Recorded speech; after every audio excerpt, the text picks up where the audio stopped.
Peace and blessings, everybody. Peace, peace, peace. Greetings to everybody joining on Facebook and for everybody also on Zoom. Welcome to another edition of Royalty with Saran. And I, I know everybody saw the topic for tonight is going to be, the spiritual journey. And I know for a lot of us, based on where we are in our particular journey, that can be a conversation that is often avoided because of discomfort. And it can also be a conversation that's very polarizing. Peace and blessings, Saran. Hi, Shavora. Peace, peace, Queen. Um, it can be very polarizing because oftentimes you'll find that the root of spirituality for a lot of us is based in a particular paradigm that doesn't allow for a lot of flexibility or a lot of outside influence or different opinions and that type of thing. So even before we get started, I do want to give a disclaimer that my intention is not to convert anybody. That's definitely never my intention or my goal. It's focused on highlighting the fact that whatever shape it takes for you, it's important for us to get on that spiritual journey. Peace and blessings to Sheena. Hi. So that's where we're going to start today. And again, the intention is not to offend, it's not to discount or dismiss anybody's, belief system and things like that. But it is an opportunity for us to be open and to learn from each other as we journey through life. Like I posted when I sent the flyer out, oftentimes we're very focused on the physical body, and we're also very focused, especially in recent times, on mental health and mental wellness and things like that. But and emotional body as well. However, the spiritual body is one of the nexus that's usually ignored. It's not usually discussed, and partly because of the reasons that I mentioned before. It's very polarizing in some sense. Again, the backdrop is to encourage conversation. We're going to have a king coming on board tonight. He is a chief. His name is Chief Montana. And for those of us who are tuned in to Four Elements United, it's actually Earth. And I'm definitely looking forward to everything that he has to offer on that conversation of spirituality, because he is a master in that field. I will, however, start the conversation rolling, and my focus will be on the different things that we can do to, stimulate those muscles. And then when the king comes in, he's going to join us a little later in the conversation, and he's going to come in and we're going to learn a lot from him because, like I said before, he is a master at it. And so I have much respect. There's a lot that I have learned from him, and I really appreciate his insight.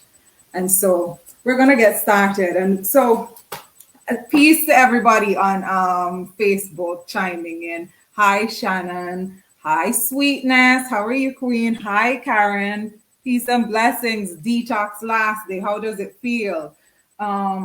Adrian, peace, peace, peace. Team Extreme Antigua, peace and blessings. Thanks for joining. Tella, thank you for joining. Everybody else on Zoom, peace, and thank you for your comments thus far. So when we think about spiritual, just the word spiritual, it should denote for a lot of us. Peace and blessings, Misty. You've been missed here in Antigua. I see all your travels. I can tell you're having a wonderful time. Peace, peace, peace to you. Karen, it's nice to know you're enjoying the detox today. For those of us on Zoom who are not aware, I do offer a plant power detox, and today is the day 14. Peace, Tiki. Hi. So when we think about spiritual, it should really denote affecting or relating to the human spirit or the human soul. And so when we think of that in and of itself, it really should be no reason for a push and a pull between us, regardless to whatever shape or form it takes for you personally. And so that distinction is made between the physical body and things affecting the spiritual and the soul, the spirit or the soul. Let me see. I see comments coming in on Zoom. I just don't. Hi, P. Chanel. Hi, how are you doing? Okay, so that's where we're going to start. And of course, if you know me, you know my conversations tend to always lead back to, the way in which we go about our day. I think food plays an important part as to how we think and process things, and things like spirituality become a whole lot easier for us if we're eating foods that stimulate us to higher frequencies, as we'll put it. So I'm going to discuss foods, and perhaps by the time we get to maybe meditation or so, then the chief will be on board. I am sweating, people. It's hot. So we'll start with foods, because that's what I'm most passionate about. And I can personally attest to the fact that once you clean up the way in which you eat, the way in which your body feels is improved. But even outside of that, the clarity, the mental clarity, and the awareness that you're able to tap into is very, very different.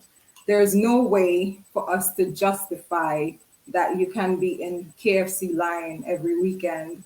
And, well, I shouldn't even say every weekend. You're just consuming consistently foods that are very low vibrational, filled with a lot of toxic chemicals, filled with things that alter the way in which your brain and your mind functions, and still expect to be exercising a certain level of spiritual awareness. To me, it's they're on different sides of the fence.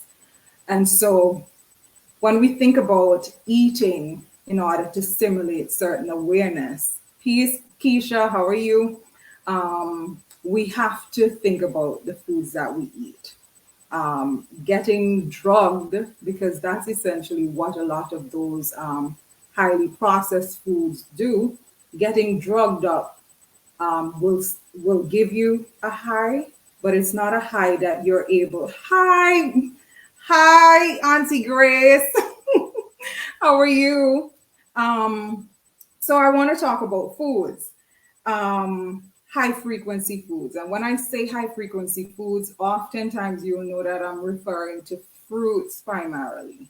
High frequency fruits, especially things like your watermelons, your mangoes, that type of thing, your cantaloupes, your melons, all of that type of thing.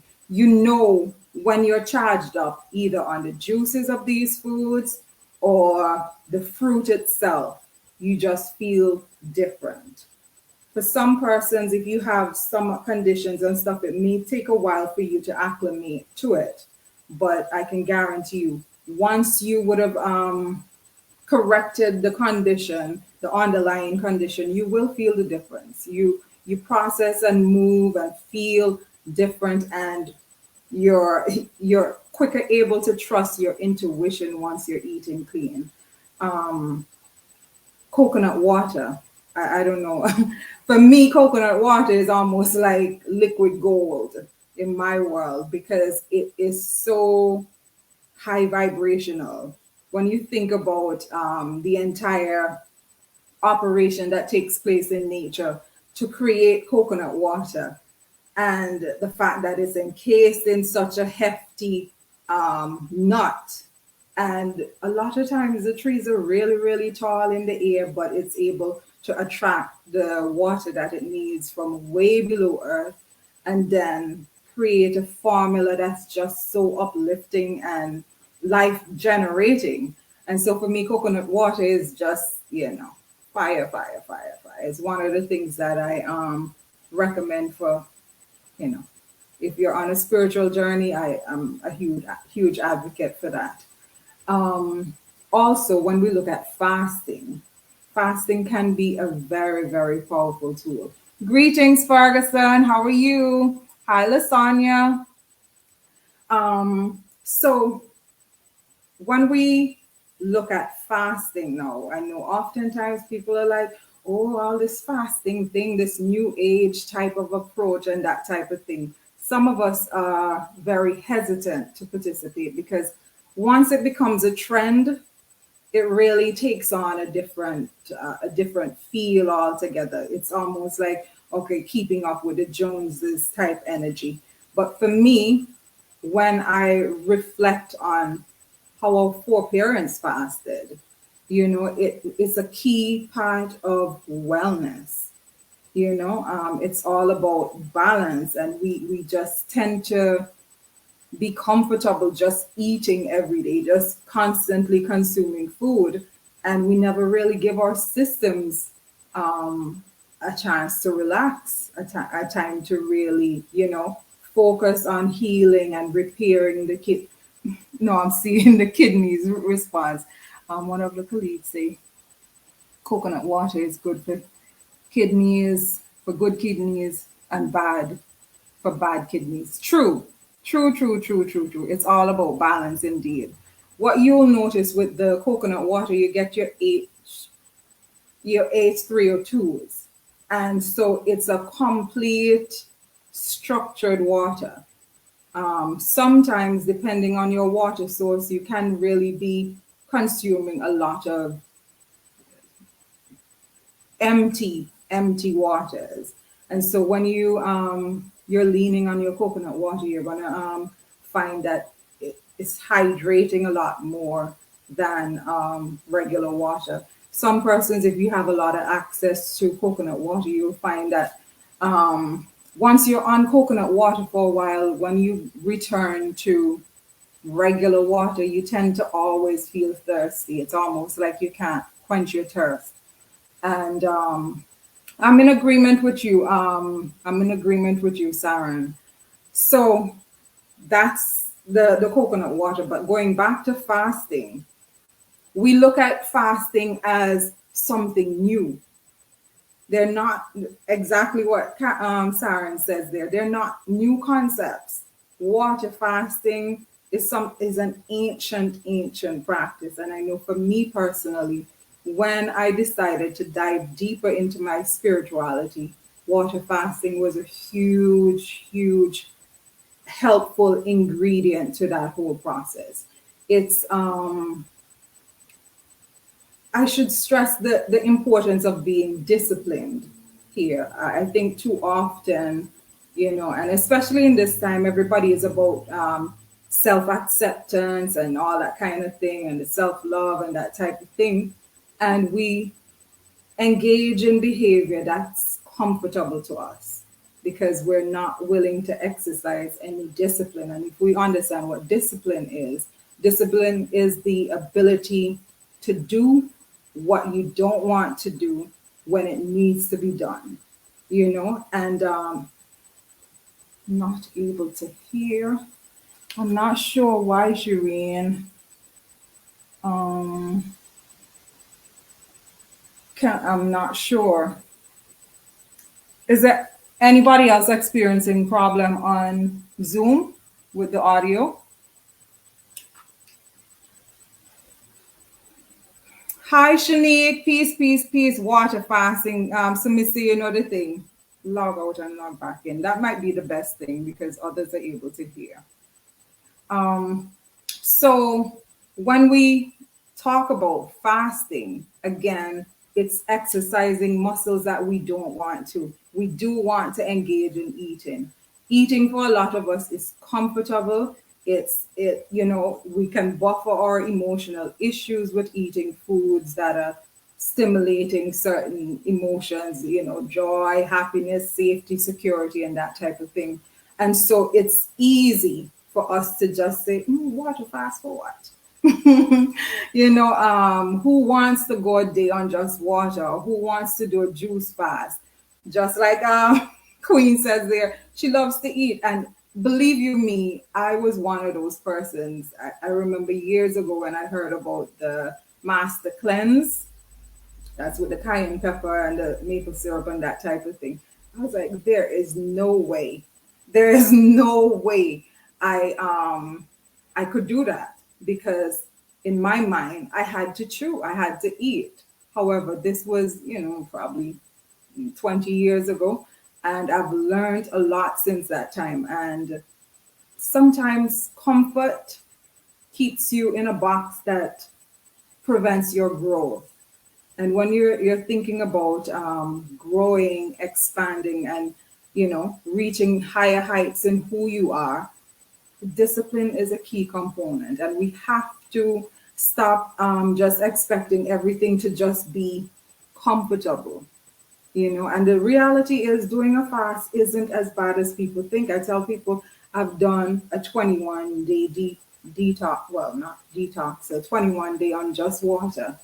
And you would be amazed as to how your body functions after a while when you're not eating. Hunger really and truly goes away. Now, I'm not advocating for persons to go out there and do a 21-day water fast. That's something I did tied key directly to my spiritual journey. So it was for that purpose exclusively. Let me see the comment. That's so true. On a very hot and humid day, when you have thirst, that water wouldn't quench it. Coconut water will quench that thirst for you. Absolutely right, Queen. Good afternoon, everyone. I was diagnosed with H. pylori and stomach ulcer. Today is my 14th day. 14th day of the detox, and no pain, and I can sleep well. A shame. I'm so happy to hear that, Karen. Very, very happy to hear that. I'm not surprised because you put in the work. You put in the work. And thank you so much for sharing your videos again in the group. It was absolutely fantastic to see the hands-on approach that you chose with the meals that you prepared and things like that. Thank you so much. So going back to fasting. Now, fasting doesn't necessarily mean that you have to do just a water fast. There are different stages to fasting. You could choose to do intermittent fasting, where you're fasting for an extended period of time, but you are eating at some point during the day. For some persons, it might be starting with a breakfast at about noon. For some persons, that is 11 o'clock, but just fasting, considering those hours where we normally have breakfast as time where you're fasting. Okay? What we eat is directly connected to how we feel physically and mentally. Absolutely. Absolutely. Like you say, we're twinning with the name and twinning in the way we approach things, Saran. So, yeah, I agree. I agree. So fasting could also be utilizing smoothies, raw juices. That's the fresh pressed juices using a juicer, and it could also be water fasting. This can be viewed. Okay, on Facebook. Okay.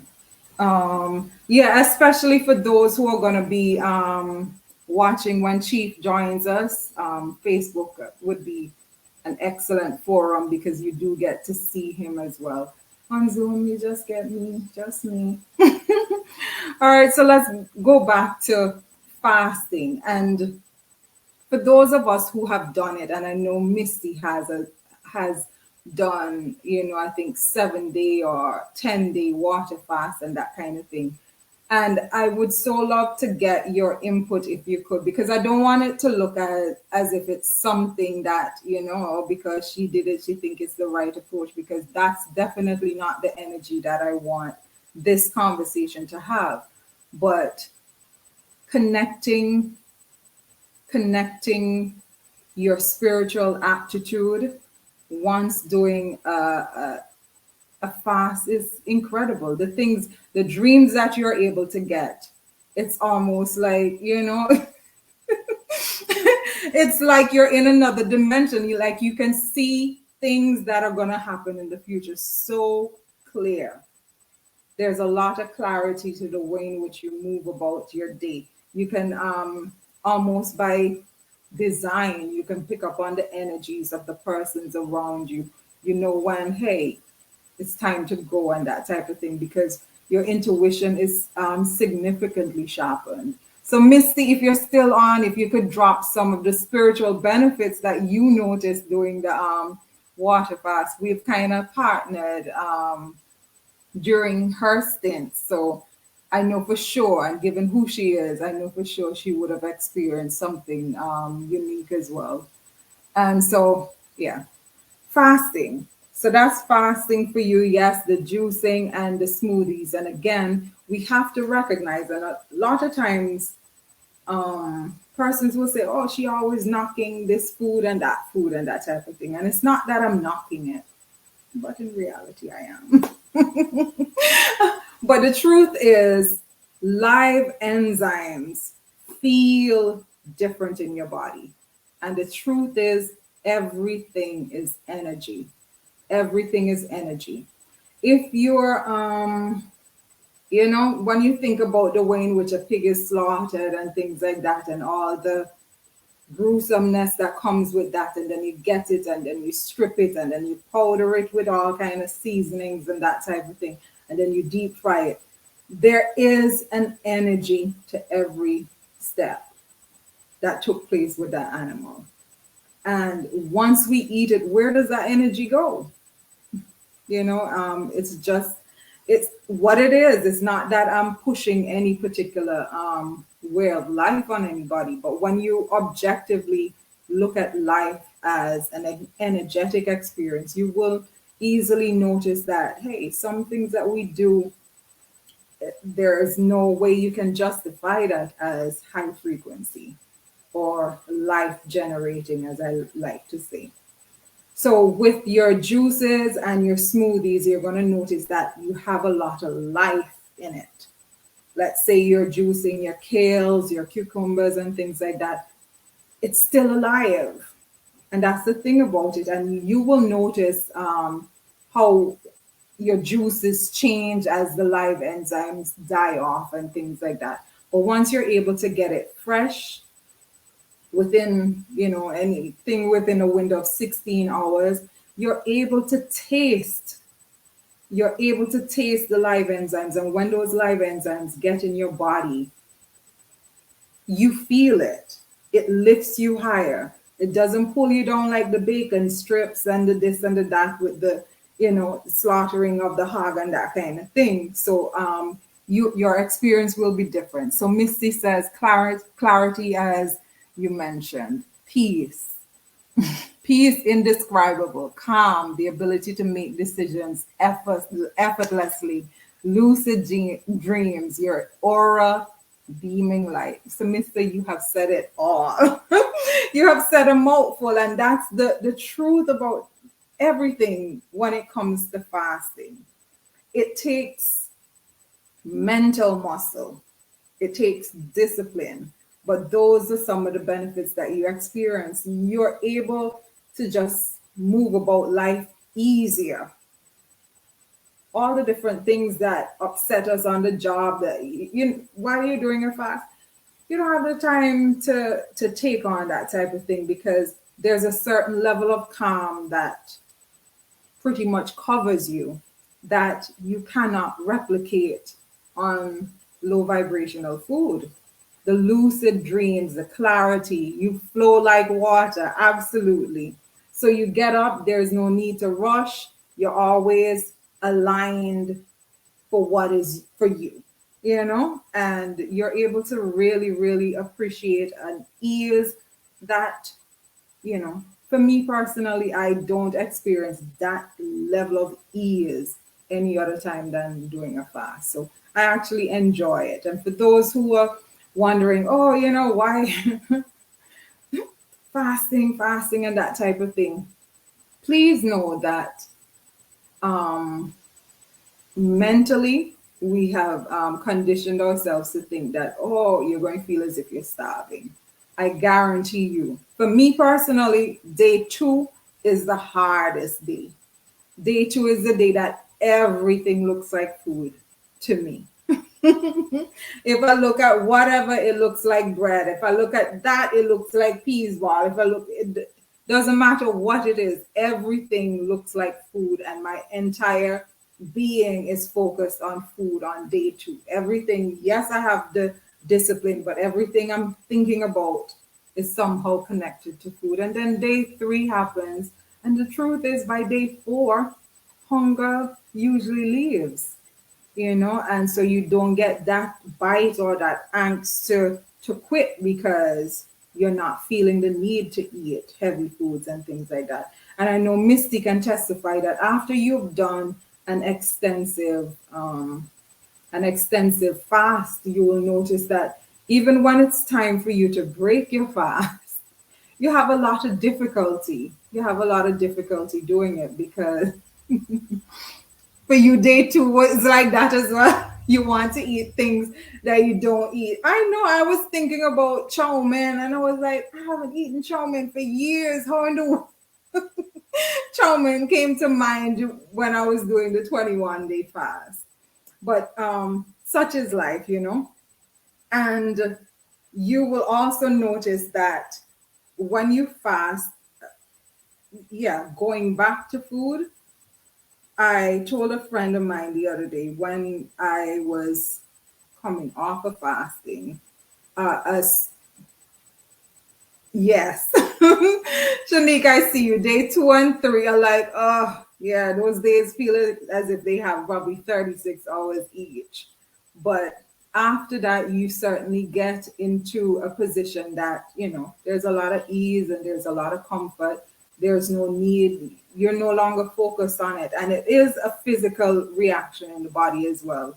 At that time, the glycogen levels in your liver are usually depleted, and that's what usually stimulates that need to eat. And so hunger seriously goes away. Um, so, for those of us who are desirous, I will tell anybody, do a fast under some sort of guide. You know, if you're doing anything over 3 to 5 days, you should have some sort of supervision with you. There are a lot of tips and tricks that you can use to avoid getting yourself in a particular predicament that's unnecessary. There are certain levels of things that you need to stay hydrated on. Saying that you're doing a water fast or you're doing a juice fast and you're drinking this much will lead to dehydration and things like that, and it can make the situation very complicated. And at the end of the day, fasting gets the blame when in fact, the tools and the information that were necessary to guide you through it were actually absent. So I would say I can offer assistance for those of us in Antigua. Misty can definitely assist with that as well. Misty, I'm putting you in things. Priscilla, peace and blessings, Queen. So that's it for the fasting. Then we look at the importance of getting vitamin D. Please remember, like I've said before, when I do these calls and these conversations, I'm always thinking about my community. I'm based in Antigua, in the heart of the Caribbean. Yes, Misty, I put you in things. In the heart of the Caribbean. So you will then naturally conclude that I'm speaking to Black people. I'm speaking to us very, very directly. We're not getting enough sun. We're not getting enough sun. And the way in which vitamin D deficiency affects our bodily function is so wide and vast that there's some things that we're experiencing and we're normalizing that could easily be corrected by getting the amount of sunshine that we really need. I think too often we run from the car to the this to the that, and we do very little outdoors.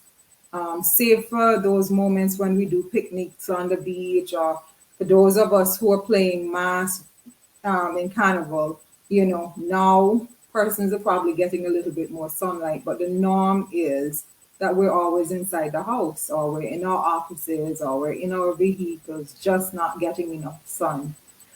There's a lot of balance that sunlight brings to us. And I can guarantee you that it affects the way in which you're able to trust your intuition again. All right, one moment there. Let me just check something.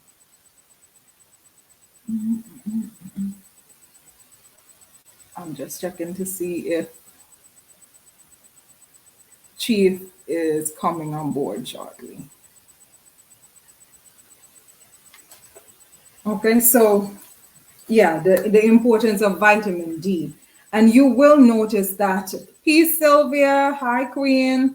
You will notice that there's often an overlap between spiritual body, emotional body, and mental body. I think for the most part, everything is interconnected, even your physical body, because moving and exercising your body, it affects our emotions, it affects how our mental space is, and um so there is a lot of intertwining between the four worlds, or the four bodies. And so let's go now from sunshine to submersing yourself in nature. I know I mentioned this when I discussed the emotional detox, but it cannot be overemphasized. We are deeply connected to nature. Um, you know, it is who we are, it's in our DNA. It's something that we cannot forego, it's something that we shouldn't overlook, if you ask me. So, submersing yourself in nature doesn't look the same for all of us. It depends on what resonates with you. For some of us, the beach is excellent. For some of us, we don't want to get in the water. You might actually just prefer just sitting on the shore or walking the shore. Some, it's going hiking in the hills. It doesn't matter what it looks like. But as I said before, there's a certain level of awareness that you're able to tap into when you submerge yourself in nature. It puts life in perspective. We're able to see that the stresses that we have, the things that we're focused on, the relationships that are not working, it gives you almost like a bird's eye view to life. And it allows for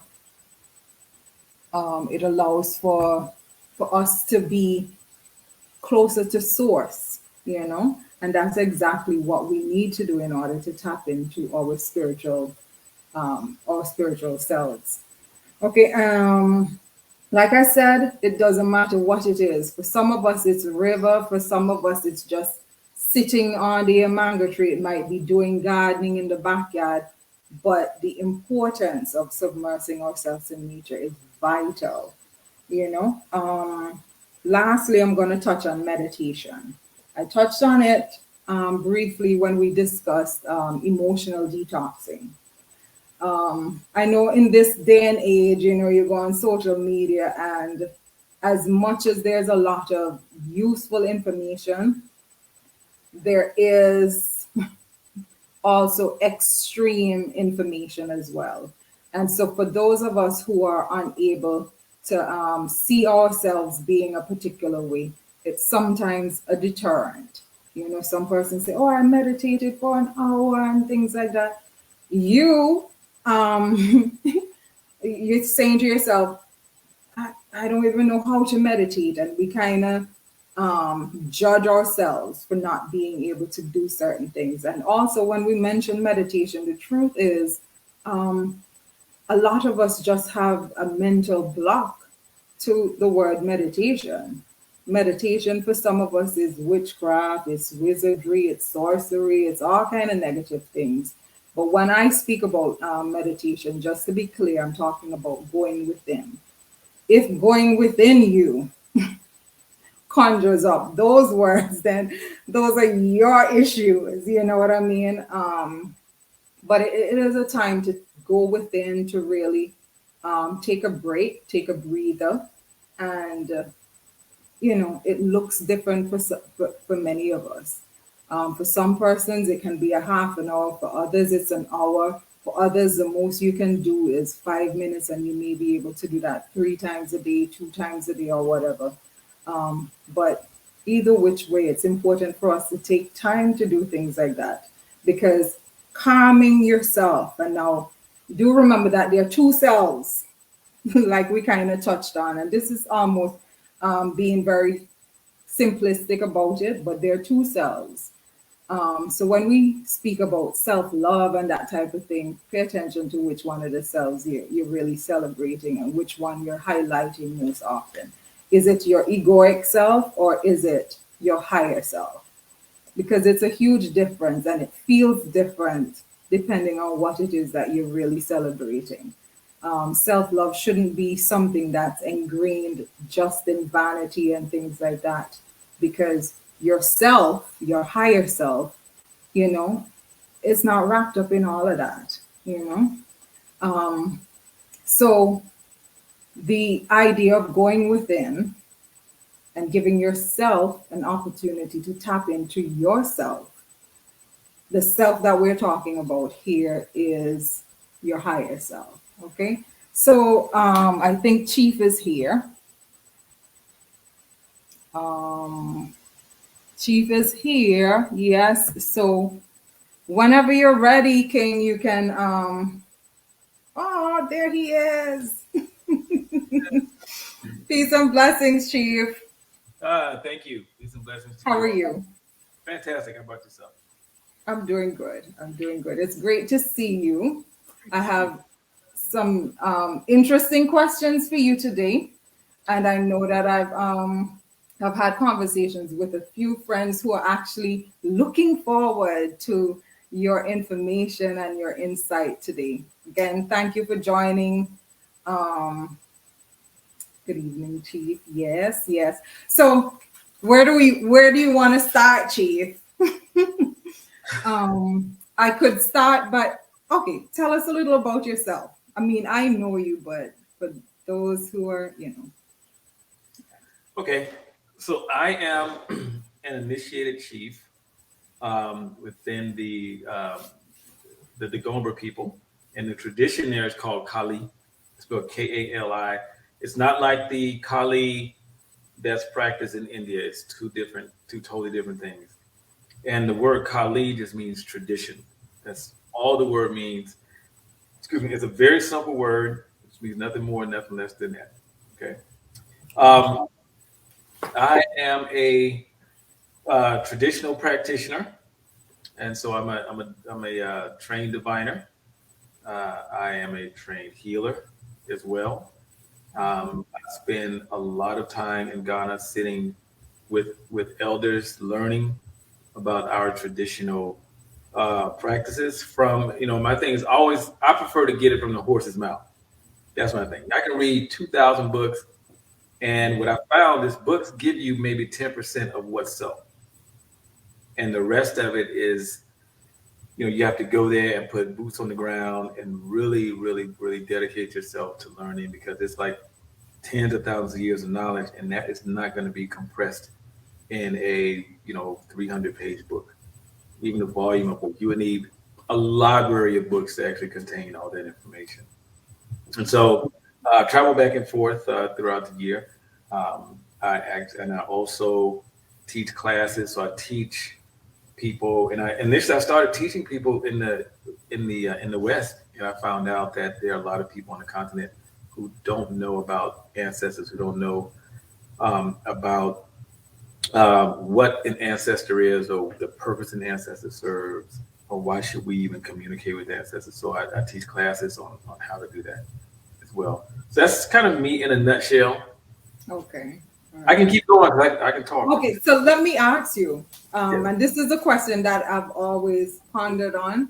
I know when you listen to a lot of person explain their spiritual journey, there's always a moment that your paradigm shifts, or something that occurred in your life that was pivotal enough to cause that complete left turn or right turn, whatever it is.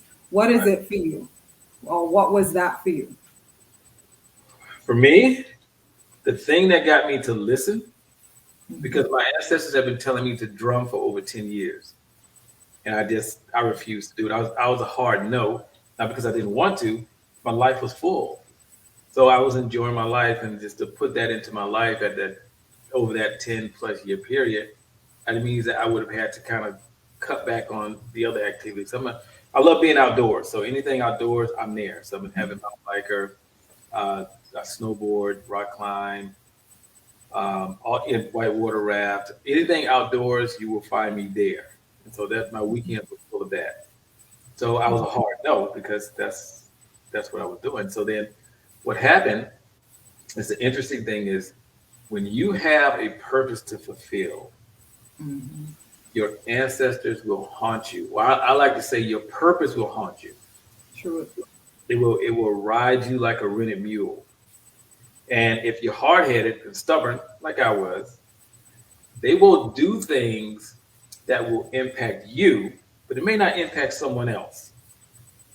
Mhm. So the thing that impacted me, that got me to say, "Whoa, wait a minute, let me sit down for a moment," was that I lost my marriage, my home, my business. Pretty much, the way it occurs is like it's everything, but really, it's not. But that's how it occurs when everything is like a domino effect. And I ended up staying in the spare bedroom of one of my really close friends for 2 years. It was like 2 years of solitude. That's how it occurred because I didn't have the money to go snowboarding. And anyone who's participated in any of the activities that I mentioned, they're not cheap. And Right. it takes the gas to get there. Right. you know, you have to find a Yeah. mountain pretty much to go mountain biking. If you really want to do some really good mountain biking, if you want to go, snowboarding or skiing, you have to find a mountain, and so you have to get there. And so I Right. didn't have the money to get there, so I was forced to sit down. Mhm. Then, after being forced to sit down, I had a dream, um, and in that dream, I was dreaming about something. I don't know this. I don't remember what I was dreaming about first, but Right. all of a sudden, the dream just turned pitch black, like the void of space. That's how dark it was. And Mhm. this voice came to me and said, "Your people only have a little bit longer to suffer." So I was in a lucid state. So I was very, very conscious. I was clear about, okay, this is something that's happening, and I'm experiencing this in real time. Right. And so I asked, I was like, "Who are you?" And the voice said, "I'm Oshun." Now, I don't Mhm. practice Ifa. Didn't practice it at the time. I barely knew what an ancestor was. That's where I was. I was on that side of the fence. And Mhm. so I asked the question, "Why are we suffering?" And Oshun said, "Because you turned your backs on each other." Then I Mhm. asked, "How much longer do we have to suffer?" And she said, "A maximum," and she stressed maximum of 50 years. And then she showed me it could be 15, but no more than 50 years. So I woke up, jumped out of bed, ran to my laptop, typed in the name of Oshun because I was clear. I had probably 30 seconds to name, I would not remember the name at all. And that's Right. when I found out a lot of detail about Oshun. I realized I'd heard that name before, but I Mhm. went and like dove into it and studied and all those things. So during that time period, I was with my friend. I had an opportunity to drum. I heard the same voices that told me to drum. That and at that point, I've been sitting there. I was like, yes. So I'm condensing the story. It's actually a longer story, Mhm. and so I became a yes at that point. And so I went out and I started drumming. And the moment I started drumming, I was drumming with a local African dance group. They drum every Saturday morning. So I was drumming with them, and this was no more than maybe a month and a half after drumming, and the sensation just started to go up my left arm, all up way up my left arm, the back of my neck, and it started shooting out of the top of my head. And next thing you know, I literally started weeping, like tears were just rolling down my face. I was like, "What in the world?" And so I looked around, you know, Right. And then I heard this chanting in the background. It was like chanting that you would hear on maybe some documentary about some ethnic group in Africa. They're doing some ceremony, like that type of chanting. Right. And no, mind you, I was so green. I had no clue what was going on. I knew I was experiencing something, and I did not know what it was. Very Right. alarming because it wasn't something that I had much control over at all. Mhm.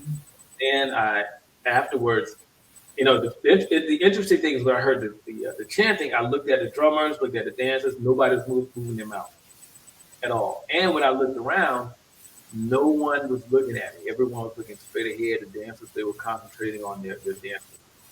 And so no Mhm. one saw me experience that, which now I know why they didn't. But no one saw me, go through that experience at all. So nevertheless, after that class, I went to the lead drummer and I said, "Hey," I said, "did you hear some like chanting or something like that?" And he just started laughing. And I said, "What is that?" He was like, "Oh, those are our ancestors, and they always come and they celebrate with us, they dance with us, they play music with us. So they just want to join in with us because it's a ceremony, it's a celebration. So we're dancing." I said, Oh. "Oh, okay." But I said, "Oh, okay." I understood what he was saying, but I didn't know much about ancestors at all. Mhm. Right. And I would have to say that moment was the pivotal moment. So the other things led up to it. But that moment, I knew that something happened because I experienced it. And then from that point on, I was willing to actually go with, whatever messages and directives I received. Regardless of how I felt about it, regardless of what I thought about it, I just went with it. And that Mhm. was the pivotal point there. So in a nutshell, that's how that was the first. That's the shift. Yeah, Okay. that was the shift. That was Okay. Good stuff. So let me ask you. I know for me personally, when I think about spirituality, I think um, the foundation to it has a lot to do with, like you said, getting into your divine purpose and also becoming aware as to who you are. And I know in this day and age, it's simplified, oh, get to know yourself and that kind of thing. But for a lot of us, it truly is a journey. mm. What would you offer to the persons listening as effective, simple tools that they could use to tap into who they are and their purpose? Oh, that's easy. That's very easy. The first thing to do is to listen. We have something that plagues our community. Two things: listening comprehension and reading comprehension. Because we don't listen, we hear a lot of things, and when you're hearing things, you're actually you're actually sitting there and you're taking in the words, but you're not comprehending the words. And that's why a lot of times, and this is nothing against any religion. I'm not against any religion. People do what they want to do. That's why a lot of times when you ask someone after a church sermon, "What's the sermon about?" Most people can't tell you because they're not listening. Right. They just They heard heard it. it. Right. That's all they did. And so I say that to say, just listen to the directives, because your ancestors are always giving you messages and directives, typically to point you in the direction that you need to go in to fulfill your purpose. That's one. That's number one. So in doing so, you begin to have your ancestors at the foundation, because they are at the foundation. Because we have to understand that we are ancestors who happen to be in this animated form. That's really who we are. Mhm. And some of our ancestors, we're older than they are. Some of us are older than our parents. And Mhm. so our ancestors are really our peers. They're not beings to be revered in a way where you are actually submitting yourself to them at all. We're here with our ancestors. So our ancestors, having them at the foundation, number one. Mhm. Two, just simply go to your ancestors and tell them that you are ready to fulfill the purpose Mhm. that they have sent you here to fulfill upon, and that Mhm. you have agreed to fulfill upon. Because we didn't come here just to breathe air. We just True. didn't at all. And we have to. Mhm. And now I'm speaking from a traditional perspective. We actually signed what you can consider as a contract, and we promise to fulfill upon something, whatever that something is. And so we're Yeah. obligated to fulfill that contract. Mhm. And fulfill that contract, even though we're born into a cultural context that does not recognize ancestors on the level in which they should be recognized. They're still constantly pushing us and prodding us and telling us to go in a certain direction so we can fulfill that purpose. And a lot of times we'll know. And that's why we run around searching for purpose, and then Mhm. go around saying, "Oh, this is my purpose because this is what I want to do." No, Mhm. you're born Yeah. to fulfill upon something. If something occurs to be difficult, it's not Right. fulfilled. If it's easy, Mhm. I fulfilled. usually say that's the distinguishing factor indeed. Yeah, It's if it's the ease easy, that comes with your purpose. yeah, it's what you already know how to do, and you just have to remember how to do that thing because we forgot. That's all you're doing. You're not learning how to do it. Like I didn't learn how to divine. I just remembered how to do it. That's why it was so easy. Mhm. If I would have been struggling to do it, I would have. That would not have been something that I came into this lifetime to do at all. Not at all. Yeah. But yeah, so I hope that I answered that question. Yes, definitely, definitely. For those who are listening, if you have any questions for Chief, please drop it in the comment section. I'll be sure to pass it on. But the next question now would be, okay, so when we think about spirituality, like I always say, there are like four tiers to life: your spiritual, emotional, your physical, and your emotional. Those, of course, you can expand them even further out and things like that. But when you think about those four components of life, right? Mhm. Um, how do you, and I think if you get all of those four in balance, you're achieving a certain level of wellness that is optimum, right? How can you, or what do you see as the way in which spirituality directly contributes to your wellness?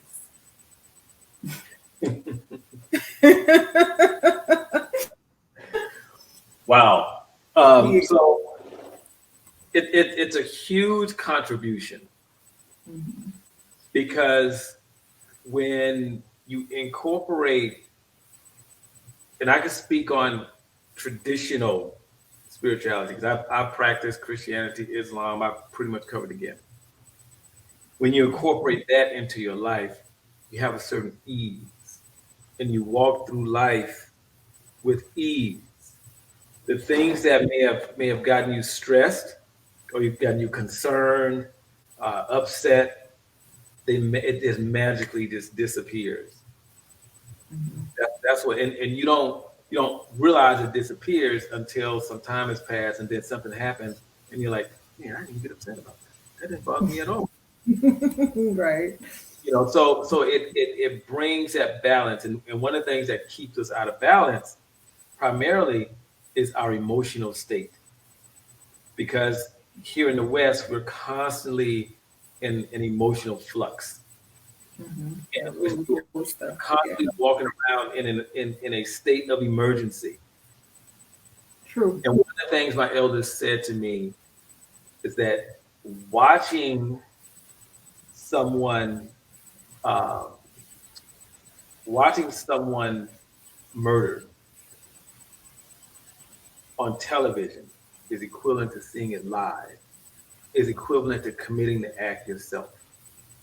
Because the same treatment, the same trauma that someone who actually witnessed it live experiences, your soul experiences the same trauma. You Because it can't really can distinguish.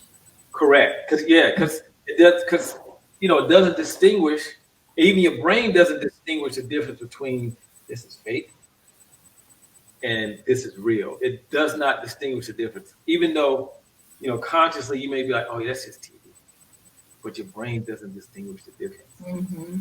Does not know at all. That's why you'll find yourself in certain situations and you start, you may feel a little fearful and you're like, why do I feel this way? It's because we've experienced that watching some type of media more than likely. And we haven't Mm-hmm. experienced personal life, but we will respond as though we have. And Yeah. so that actually keeps us in this huge flux. And when you begin to really practice and become rooted in a spiritual system, all of the tools needed to have you to live a healthy, productive life, mentally, physically, of course, spiritually. Um, those things, the tools are there to do that, and you'll Mm-hmm. you'll walk through life with so much ease. Mm-hmm. You're not think about life in the same way. I'm sorry. Go ahead. No, I just wanted to piggyback on what you said in terms of having, when we look at society now, I think the biggest complaint from young persons, middle age to old persons, anxiety. Yeah. That anxiety, that fear, and that type of thing. And for us now, it's everywhere. It's no longer just the TV, just watching news. It's also on your phone, and you're constantly going on your phone and triggering those Right. sensations in your body. And so, when we connect the dots between those things, there's no wonder or mystery as to why panic attacks have increased so significantly now. So that Right. was a really good point that you made. Go ahead. Because if you think about it, we see a lot more violence in Mhm. media than we do in life. True.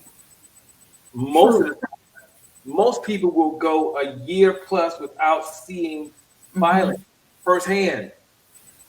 True. I can't even recall the last time I've seen a fight. Exactly.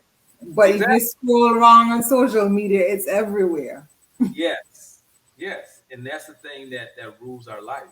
Is that it's the Hmm. media. That's how the media rules our life. And then we'll walk outside and we're scared. Oh, let me lock all my doors. Let me do this. Let me all that.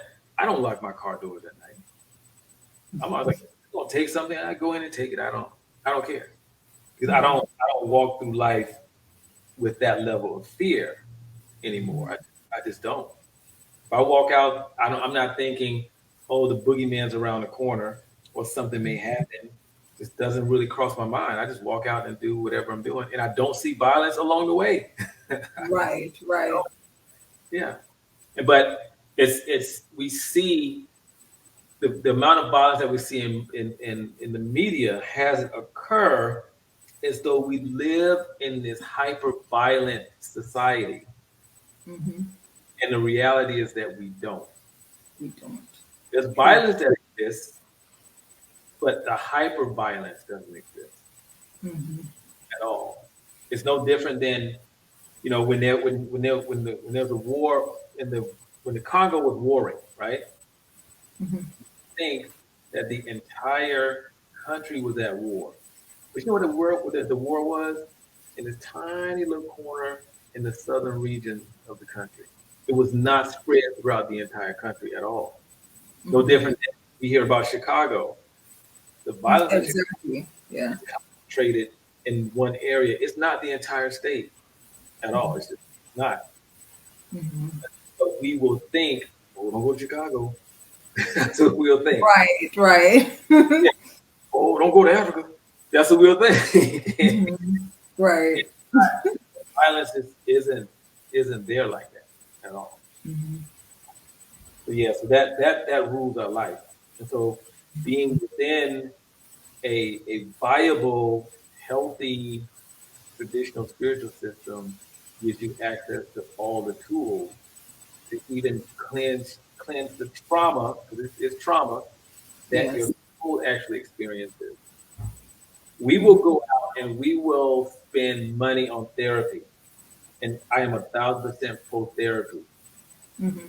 But therapy works this.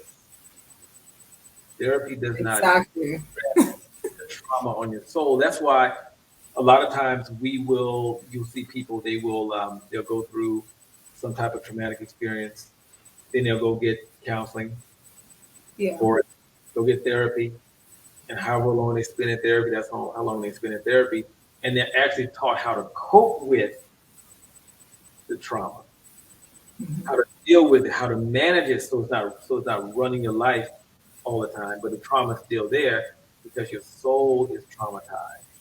Yeah. And then within traditional systems, there are rituals to actually cleanse your soul of that trauma. And it has you live a more healthy, balanced life. Go ahead, I'm sorry. All right, let me bring in some of the comments coming in. Anxiety is the number one mental health issue that adults experience according to data. And this is coming in from a doc. And she also says the media induced that fear tactic, which contributes to the anxiety. That's why I don't watch the news, not first thing in the morning or last thing at night. Yeah, I read the articles, but I don't like watching it. All right. Yeah, I do want us to lament a little bit on that you just touched on. The fact that, whereas we do the quote unquote purging of the physical body, we go through, therapy and things like that, which would target your emotional and your mental health or your mental well-being. Again, like I said, often overlooked is the spiritual part of everything. It's one of the tiers that's just, we don't see the need to focus on that. Can you, well, I know you mentioned that there are different ways in which we can purge ourselves, but if you could just expand a little bit more as to the distinction between having trauma locked in your other bodies as opposed to your spiritual body. Oh, yeah. So having trauma just locked in your physical body, of course, like we have the scientific evidence and research to show the impact of that, Right. Hmm. right? It can cause great depression, sadness, anxiety. Some people may even have thoughts of deleting themselves. So there's a whole host of things. Mental illness come from that as well. And so we can see like how it shows up physically. Right. Physical Hmm. way that it may show up in the spiritual body is that you will walk through life like with this uneasiness, unsettledness. It seems Hmm. like everything that you can to remedy yourself of this trauma, and it will not go away. It just gets a little bit better. That's all it does.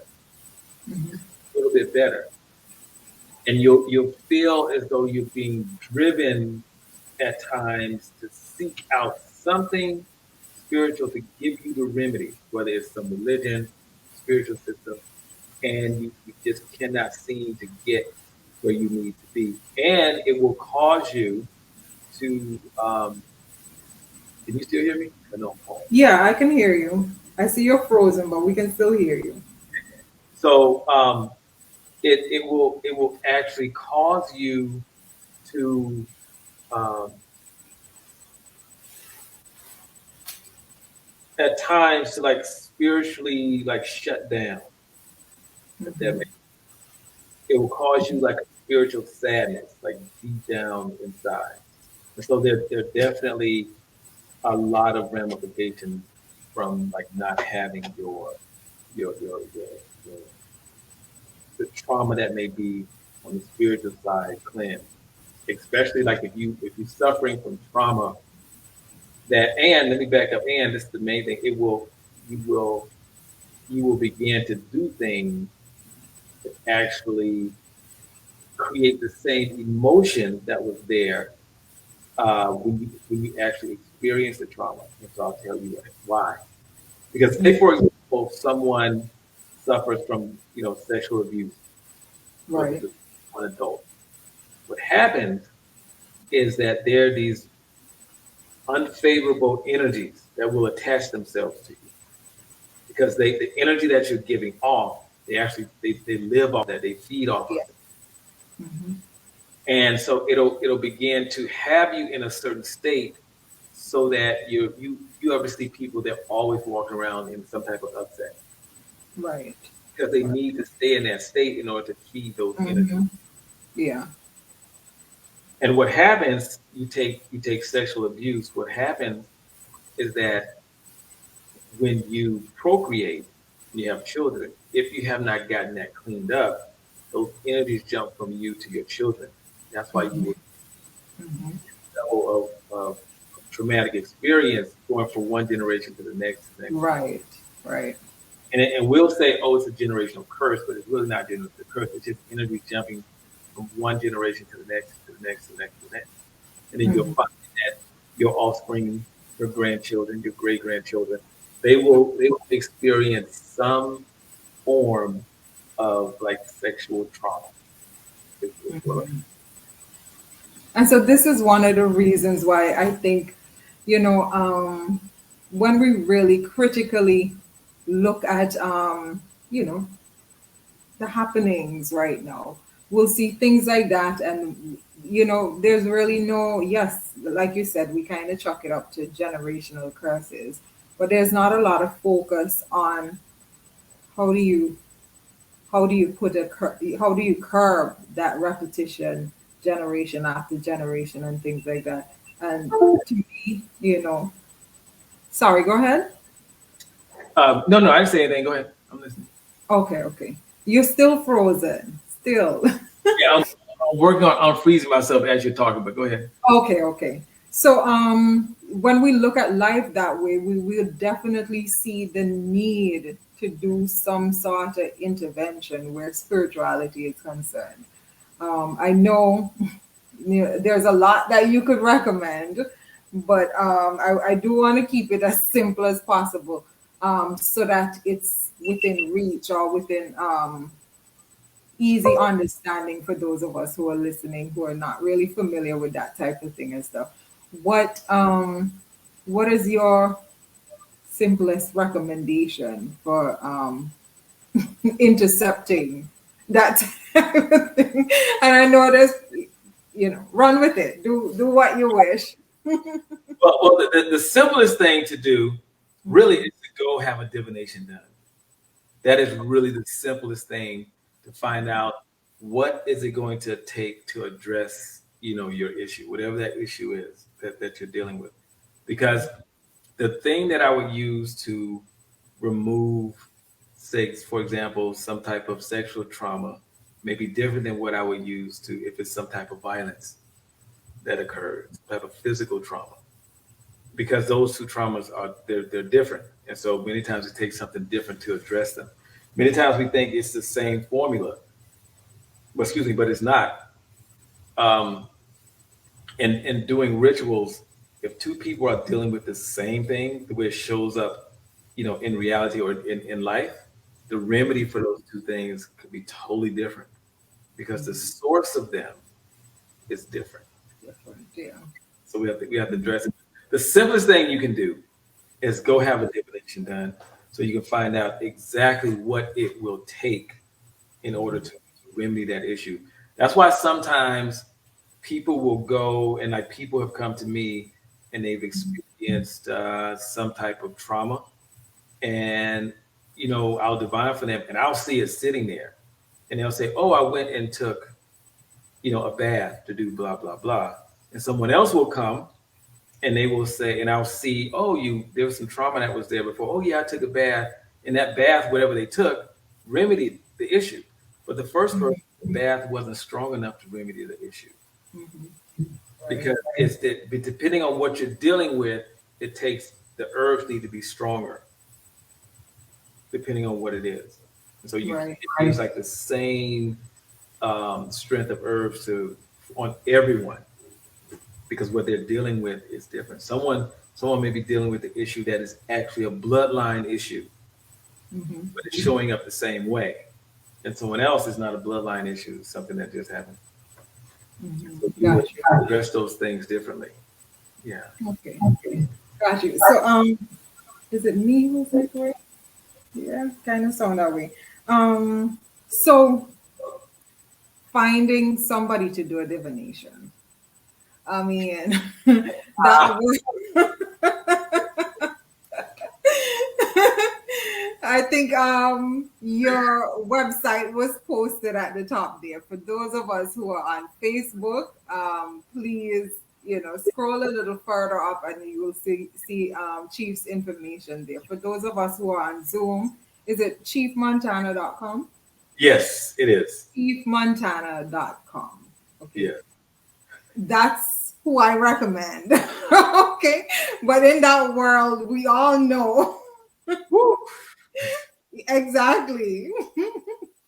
Look, So, I no, no, mean, what are some of the ways that for those who don't have access to you or choose to go another route? Is there a way in which that you could I'll pull back just a little bit. I know when I watched the last conversation that you guys had, Four Elements United, and you all were talking about getting what was it again? The last conversation. But anyhow, the essence of what you were saying. Sometimes you may do a divination and you don't have the medicine for the person. It right. takes a person who's operating in integrity to say, hey, look, I can't fix this for you. Because, of course, a lot of us are driven by other factors as opposed to operating in integrity. So, how can you help as a guide? Because that world is wild and wide. Okay. So, rule number one: if someone pops in your DM, Oh,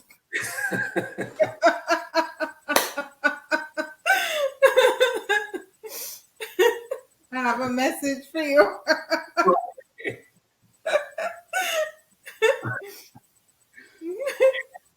they have a message for you, Mhm. block them. It's like, oh, okay, I got it. I'm good.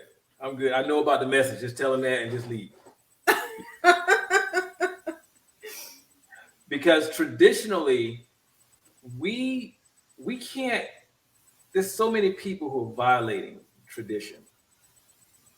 We can't go out and like solicit people like that. That's a taboo. Tradition never goes to anyone. People come to tradition. Tradition will call you. True. That's why I don't advertise. I don't go out and just say come to me and take classes to learn about whatever. You come, you come. If you don't, you don't. And so when people come to you like that, they're already violating a taboo. Period. Do that. Um, and they should not just go out and just divine on you without like your permission Mhm. at all. Mhm. Do not go and divine on someone without their consent, because you're violating their space. Is what you're doing. You shouldn't do that. Now, if you're out someplace and you just get messages about someone, you're getting the message to tell the person, but you're not consciously saying, let me look at this person and see what's going on. No, no, not that. Now, Mhm. if you walk into an arena and you need to scan the room, and you carry that medicine, that's fine. You're not digging into someone's life in order to do whatever. Give them Right. something that's about, oh, your family is doomed. Come and do this. The unsolicited stuff. And the funny thing is, most of the people who come to me, their family isn't doomed. They're just dealing with issues in life that don't work for the most part, and most of the time it's easily remedied. And if there is something there in their bloodline, it's easily handled.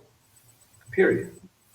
Now, and so you can tell the way someone comes to you. If they say, "Oh, I can fix this, I can fix that," no, someone who is trained traditionally would never say that at all. They would have to look to see. There's so many factors that go into whether or not you can Mhm. do the Exactly. work for someone. if my star is not a match with your star, it, no matter what I do, it's not going to work at all. And your star is like the best example I can give is like a guardian angel. So if my star within my tradition, we call it Noli Wuni, and it's your personal spirit, is not a match, or if it's at odds with your Noli Wuni, then any work I do for you is not going to work anyway. So that's why I always look and see, can I actually remedy this person's issue? I look there. If not, I'm like, let me look and see if I can refer you to someone, but I'm not. No, it's not going to work for you here. Mhm. Um, wow. But I so can tell from the comment section, Ferguson, they're in your DMs now. Facebook is wild where that is concerned. They always have a message for you. you know, someone like I've had people jump in my DMs. I'm like, what? Do you know who I? You read my profile? I mean, so it is hilarious. It is so funny. Um, but what I would do, and this is the beauty of ancestors, is you can actually consult with them and say, guide me to whom I need to speak to, who's best for me, who can best address the issues that I'm dealing with. And you have to tell them these are the issues I'm dealing with. Guide me to this person. Okay, Period. so And they will guide you there. They'll take you there. so just going off of what you just said, for those who are unfamiliar with when you say tell your ancestors, what does that look like? Yeah. What does that look like? And so let me so excuse me if I speak a certain way because I'm just so used to just I'll just go to my ancestors. Mhm. So to me it's like a regular conversation just like you and I are having right now. Like that's how it works really. Um, but what I mean by tell your ancestors is go to them because our ancestors they serve three primary purposes. And these three things cover every aspect of your life. First, they're with us to help us navigate through life. Second, they're here to help us to fulfill our purpose. And third, to help govern and manage our relationships. Those are the three, and that covers every arena of life. So Mhm. you can actually call upon your ancestors with just simply a a bowl in water. Just a regular calabash or some bowl made out of natural material, and some pretty decent drinking water. It can be purified, filtered, alkaline, spring. Just no city punch. All right, city punch is water directly out of the faucet. Got you.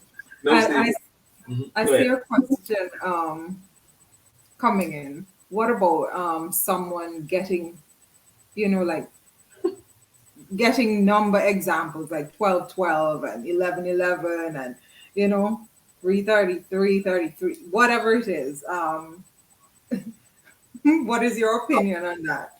So there is a such thing as traditional numerology and astrology, which is totally different than From whatever the source of the astrology that we learn in the West. It's different. So when you have numbers like 111, 1212, when you see that, your star is actually attempting to tell you something. Because your star is your spiritual companion. That's your star, more than likely. Okay, Um, so I guess I'll share. I'll uh-huh. I'll share mine every single day without fail, chief. Every day. If I don't see 1111 at least twice, I haven't been up and about. hmm Um, So what? I Mhm. would say when you see that, that's actually really good when you see ones. That's excellent when you see ones. And generally that's your star. And for you, like your star is ready to be activated or raised because you have elevated to a certain level on your own. And Mhm. to get to the fullness of why you come into this lifetime, you will need your star to actually assist you, because that's the purpose. One of the purposes of your star is to assist you. It's your spiritual companion to get over the hump, to get where you need to be, where you're headed in regards to fulfilling your purpose. Because you're gonna need your star. Your star gives you excellent protection. It protects you. It helps to energize you. It helps to motivate you. Um, it's like it's like a, what do you call it, life coach. Your star is like a Right. life, and And your so star for, takes you to where for you need. those who, sorry, for those who are, again, this is a foreign language to them, Yeah, how do you connect to your star? excellent question. I know, right? So Deep. your star, Hmm. no one knows the name of your star. It's a secret. You have to, there's a specific ritual that's performed, and for us it should have been performed a long time ago, when we were still, probably by the time we were teenagers, if not a little younger than that. Hmm. And that ritual is to activate your star, or to strengthen, or we call it to raise your star. That's what we call it. And that ritual is vital, because you ever have people, or it may happen to you or someone else. You may be working on a project, and then you get to about 80-90% completion, and then it falls apart. Something happens, you just don't quite get there. Hmm. And then you start another project. You don't go and try to complete that one. You start over with something else. And the next thing you know, you have this long list of great ideas, these projects you started, and you can't quite get them completed because something happens. That's because your star is weak. And your star assists you with getting over the hump. Because we all know, with any project that lasts 10-20% requires just as much effort as the first 80 to 90%. True. Very, very true. Art will help to get over that hump.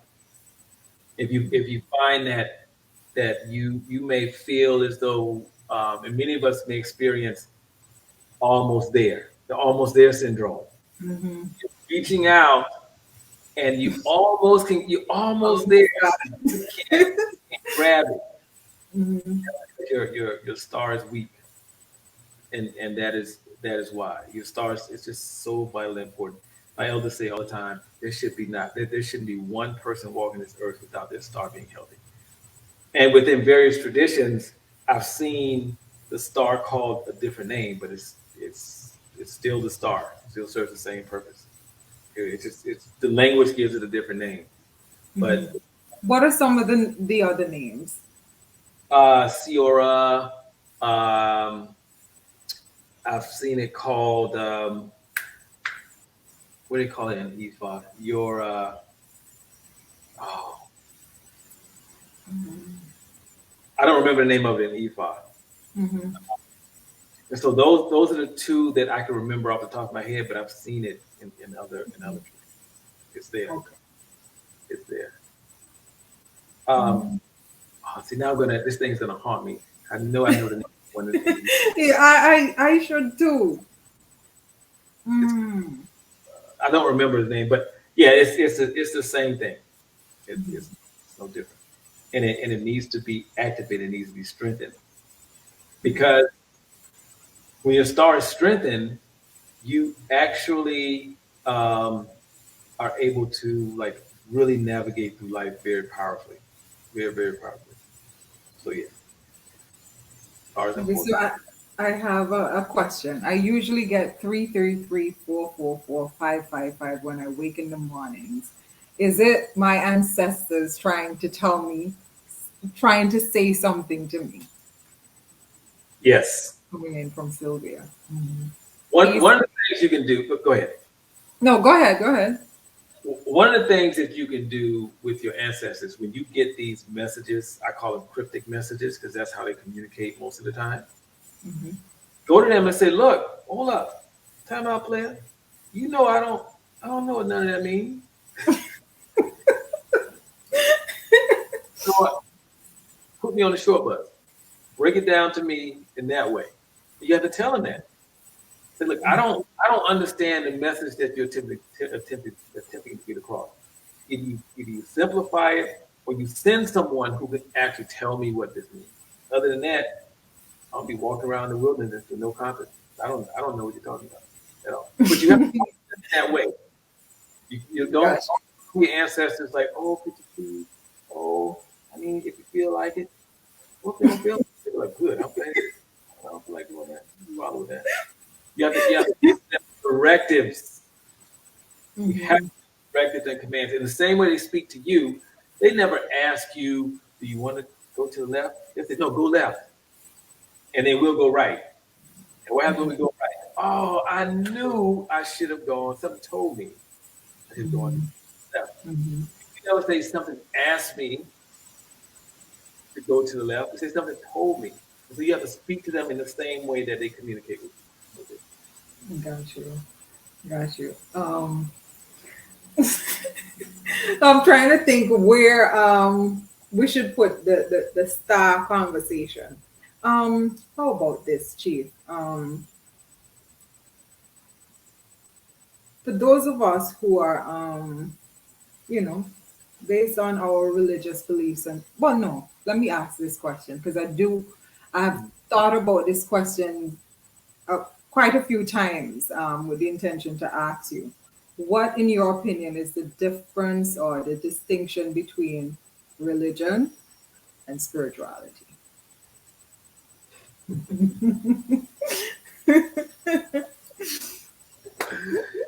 I didn't want to forget that one, so I just canceled the other one for this one.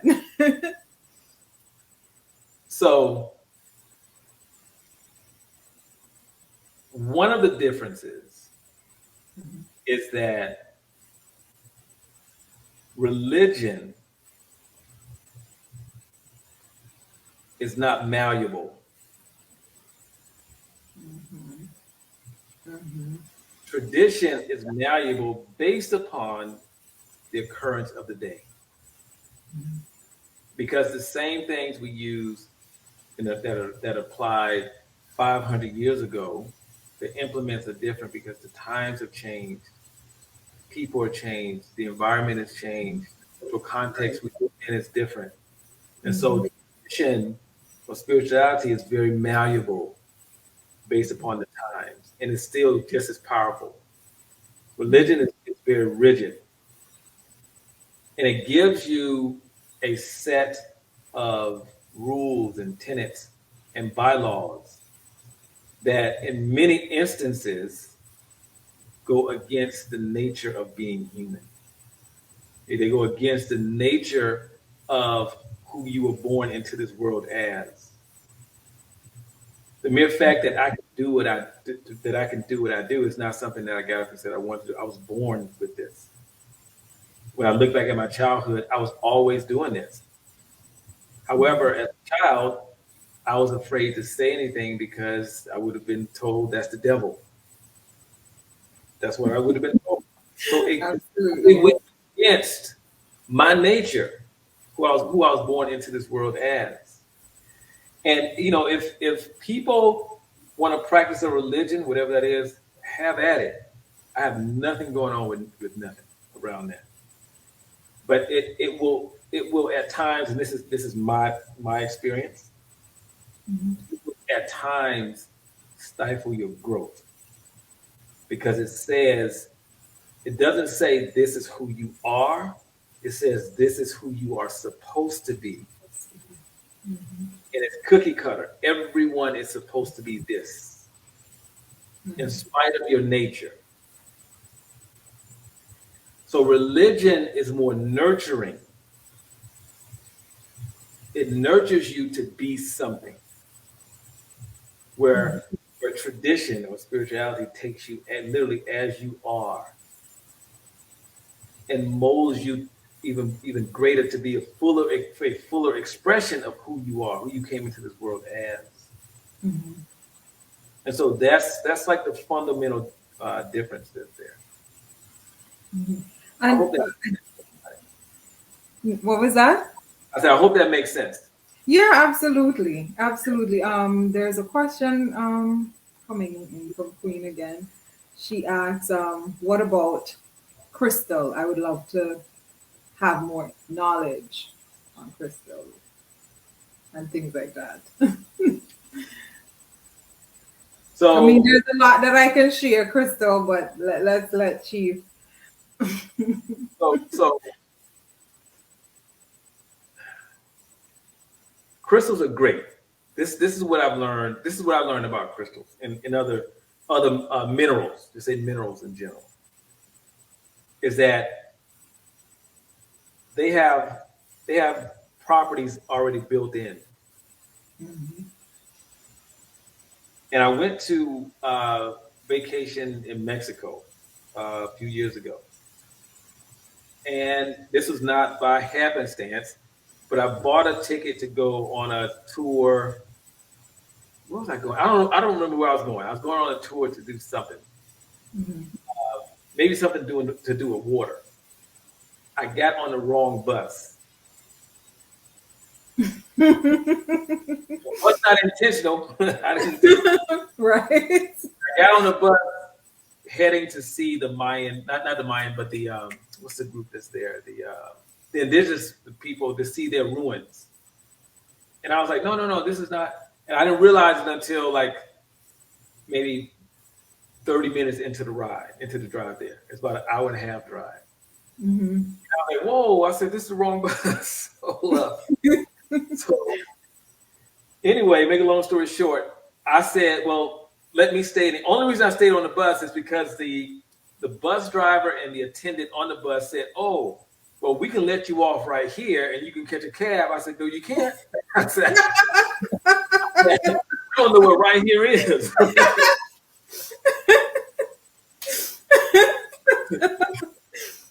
So that's the only reason I didn't get off the bus. So I stayed Right. on, and we ended up making a stop for lunch.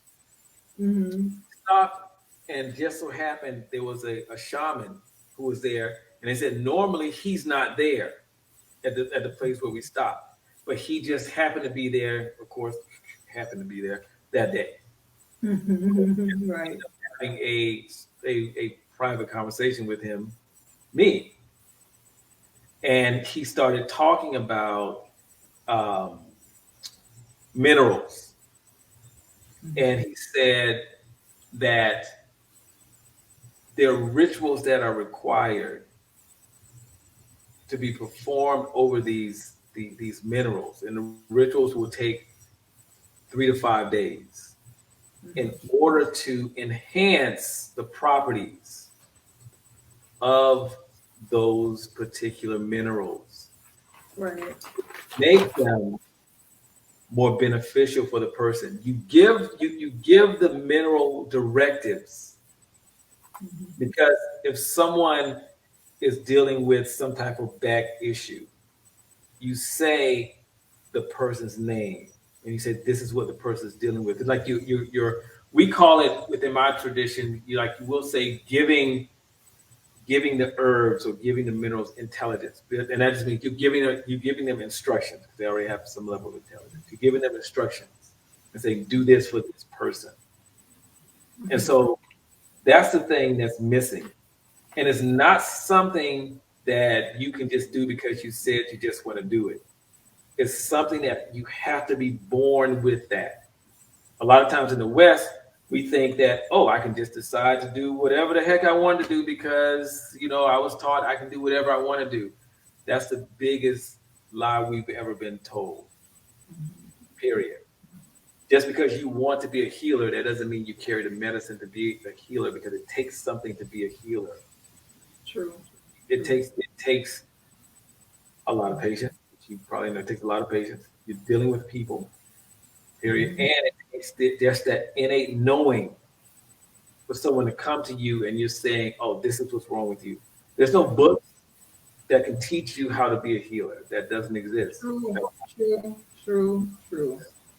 That the books may say these herbs are this and this and this. These herbs go with good with these. Yeah, you can learn that part. But to be a healer, you have Yeah. to be born with that. Period. Mhm. And generally, people who are born with that, it's already in your bloodline. Matter of fact, I've never seen an instance where it's not already in your bloodline somewhere. Mhm. So generally, people will come from a long line of healers. Mhm. No different than I always like to use the example of Whitney Houston, Usain Bolt. Yeah, most of the people on the planet can run. You can't run. You can't run like Usain Bolt. It's just not going to. Right.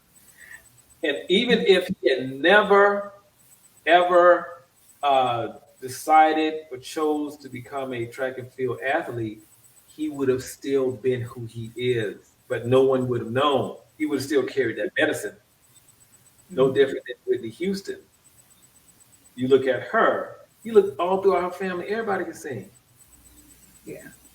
She Yeah. just happened to be the one who ended up becoming the most popular. I mean, I'm saying the best because she even admitted there are other people in her family who can sing better than she can. But Yeah. she happened to become the most well known in her family Mhm. because she carried that message. I couldn't get on stage and do nothing. Nope, it's not gonna happen. No,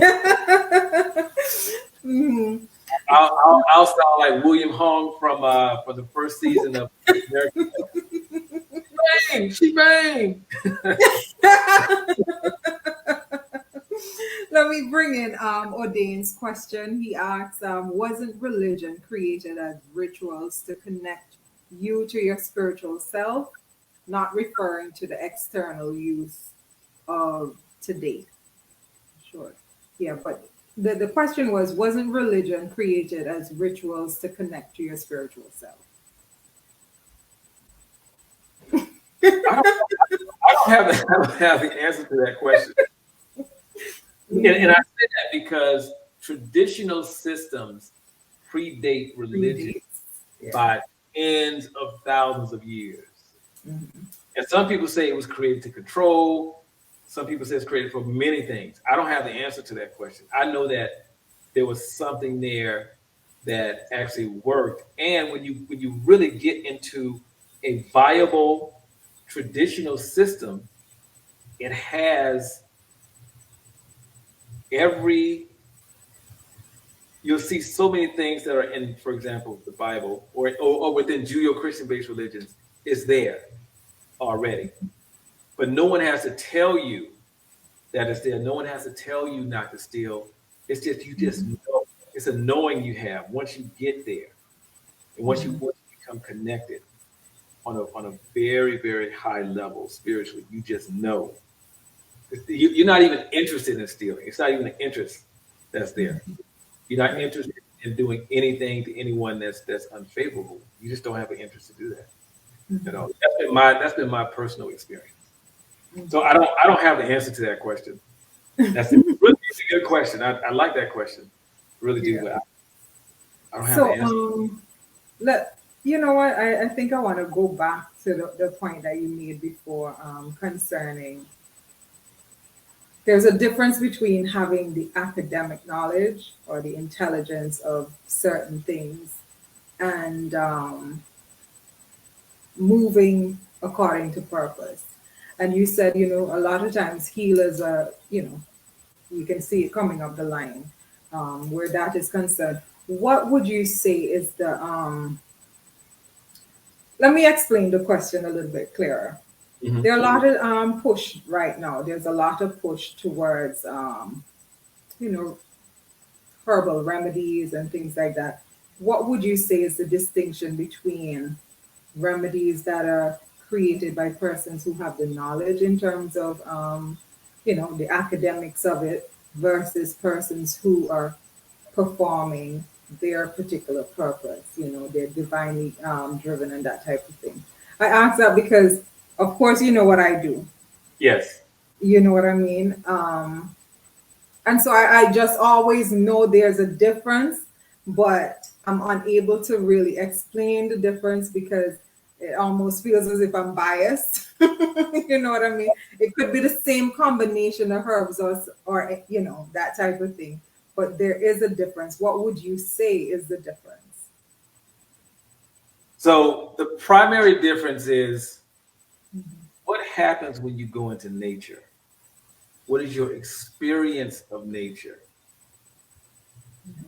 When you go into nature, if you are a healer and your healing medicine is using herbs, when you go into nature, nature should speak to you. When you're in nature, those plants, those trees, they should welcome you when you come in. You should hear what they're used for. I've experienced that, and I've looked around like, what? Because it was just like you and I speaking now. I was just walking. I was. This is when I initially started. I went out. I need to find herbs from a tree that was barren. No, no, a tree that grew out of rock or stone. That's what I needed. And as I was walking through the bush, I started hearing nature speaking, and I knew the plant that was speaking. Even though there were plants all over, I knew a specific plant that was speaking. It would say, "Oh, I'm good for this." Then another one would say, "I'm good for this." And so, telling me what you were good for, and I was Mm-hmm. all like, "Wow, okay." And I was kind of taking mental notes as I went along because they're telling me that for my benefit. They're telling me that to let me know when you need to do a ritual for someone, if someone is ailing from whatever they're ailing from, come out to nature and we will speak to you, we will tell you. That's the fundamental difference. That's what I mean. Like a book can really say this is for this, and this. When you go out into nature, you get a totally different um, experience, so to speak. True, true, true. Very, very true. Even when Um, you and there may be a tree, you might need to heal someone from I'm making this up, anxiety or something. And you're just walking out in the bush and it's just a random tree on a hill. It's like, oh, come up and get some of my roots or get some of my bark. And it's a tree that you know that there's nothing in any book that says that this will help a person with anxiety. mhm, To mhm, clarify, but the tree itself can help with anxiety. And a lot of times it's the location of the actual herb. If it's on a hill or it's near the bank of a river or waterway. And you can find the same tree or herb more inland or on a flatland area. mhm. And it will not have the same properties as one that's on a hill or by the edge or the shore of water. Something like that. True, So yeah. true, true, true. Earth, I mean, Chief. um, I want you to give your input on meditation. Prior to you jumping on the call, I was talking about meditation and the lofty way it's you know I meditated for an hour and that type of thing, all the different things. So it's very easy for persons starting out to probably just reject it altogether and that type of thing. What is your position on meditation? Thank you so much, Queen. Go ahead. Now, what I've noticed is this. I've never seen any of my elders meditate. I know why. Doesn't mean it doesn't happen. It's just how it looks. How it looks, yeah. What I've experienced, and I could actually classify this as a form of meditation. There are times when the spirits in my shrine room will call me and they'll say, "Come." I don't know why. I could be in the middle of something. I'd be like, "All right, hold up." I continue doing what I'm doing. They say, "No, no, no, come, come, come, come." So then I'll stop and I'll go in and I'll just sit and I just allow myself to be. Meditating is allowing yourself to be.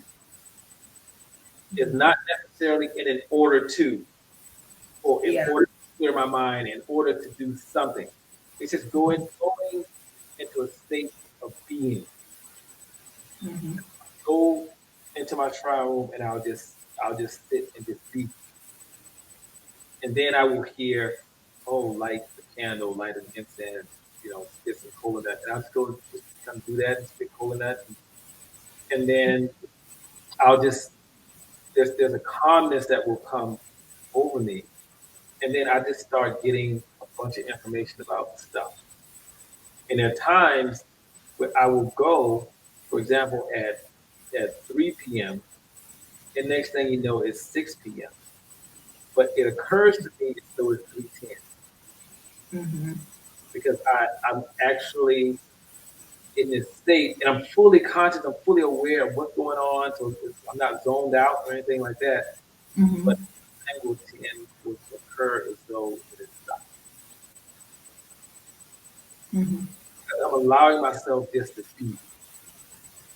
There's no in order to. And when you allow yourself just to be without an order to, you're not bombarded with your thoughts of the day or whatever's going on in your mind. So Right. it's being. Mm-hmm. And so for me, that's that's meditation for me. Definitely. And some people it may look different for them. But I know Mm-hmm. for you allow yourself just to be without an order to just be. You'll notice that it's a very transformative experience. It's extremely transformative. Mm-hmm. That's So, that. no, go ahead. No, go ahead. I said that's my take on meditation. Go ahead. Okay. So, in terms of spiritual practice, um, is there any movement, physical movement that is recommended and that type of thing? What does that? I mean, I know you're a physical guy, but is it, or is there anything specific to your mastery that you would like to share in terms of movement? I think that,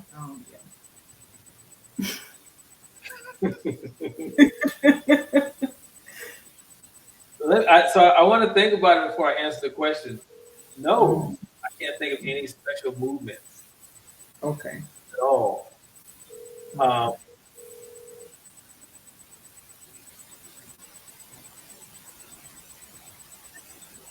Okay. it's just there are things that need to be done. For example, before I do some ritual or something, like shoes off and nothing on my head. You Mhm. know that needs to take place. But other than that, once I get going, I'm going. There's nothing, no special movement that I have to do. Okay. Not All no. right. Think about it. That's a good. No. Got you. Let me see if there are any questions on So Zoom. if me, do I have to like chant prior to? Yeah, well, I was gonna get into apart from movement, if there's any, routine, ritual, and that type of thing that you have to do before you begin a divination. Oh, before I begin a divination, Yeah. the only thing I do prep work in the morning, and I set the context for my day. So I use my ancestors to set the context for my day. So I go to my shrine every morning, and I just sit there and I just be with my ancestors, be with the other spirits who walk with me, and I'm just being with them, and I'm giving them instructions on like this is what the day looks like, and this is how I want the day to look. I do Mhm. that, and that's the prep work before divination, and then after that, I just get started. I could still remember when I did that that thing with you, and yeah, that was a mystic experience to say the least. Still remember it. Okay. So so that's what you do prior to divination. How do you? What are your thoughts on clearing space, purging, saging, that type of thing? What are your thoughts on that? Excellent. I like this. So I'm not a fan of temporary fixes. Mhm. I'm not a fan of that. Mhm. What you can do is you could even if you have an altar, an ancestral altar, or an ancestral shrine. They're two different things. They're not the same. Either one of the basic, most fundamental things that you can do is to have your ancestors create your living space. That means the whole of it as a spiritual space, as a ritual space. Mhm. Huh. Mhm. And you let them know any unfavorable energy that comes to your home, that is following someone into your home. You tell them to leave that energy at the door. They'll be back out. I promise you, they're going to leave, but leave that out. Leave it there. It should be like your space. You tell them that your space is not a space that's conducive to energy that's unfavorable, nor is it conducive to people who have who have ill intentions, who are unfavorable. And you'll notice your friends might start coming around. Got you. Got you. Yes. Mhm. So it's a permanent cleansing. Yes. Yeah. And so since I've started doing this work, I haven't had the sage at all. Not, Mhm. Okay. I know you mentioned just now that there's a distinction between an altar and a shrine. If you could, please. ah, okay. So an altar is a Mhm. space that exists in commemoration of your ancestors, so to speak, in reverence to your ancestors. And there's other work that's done there also, right? But that's the Mhm. primary purpose of that altar for the most part.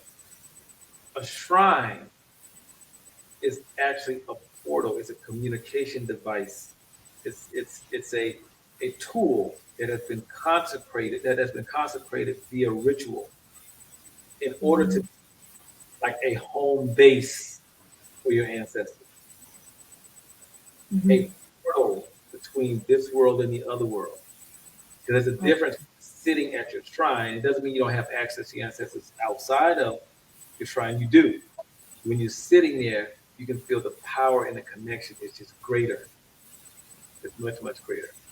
And so a an altar does not permit you to do healing work for your family. But when you for have your family, you said?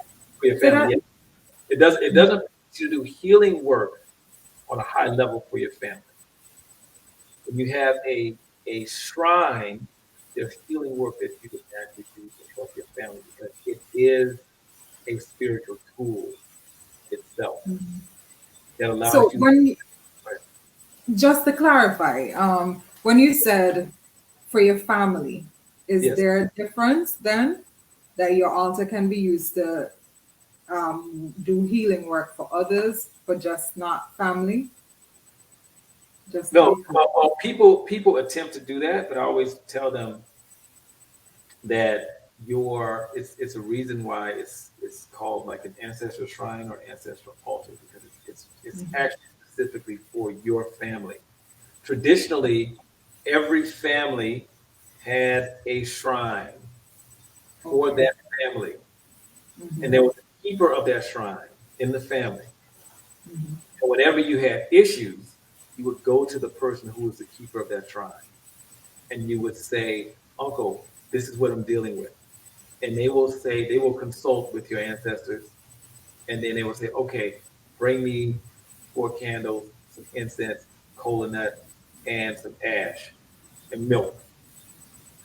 And then Mhm. they will gather those things, and then they will tell you to pray over them, and then they will do their part of the ritual. And that's how it worked traditionally. With everyone, Okay. every family Mhm. maintains itself. You didn't go out and maintain someone else's family. Got you. Got you. Did not work at all. Hmm. I advise my students all the time, if you know someone who is having issues on that level where they may need some assistance, tell them to connect with their ancestors. Tell them to set up a 15-minute conversation with me. That doesn't cost them anything. Hmm. I'll have a conversation with them, and hopefully I'm able to direct them in a direction that will assist them. But it's best when you're using your ancestors within your family. It's the, Got you. that is best. Period. Got There's you.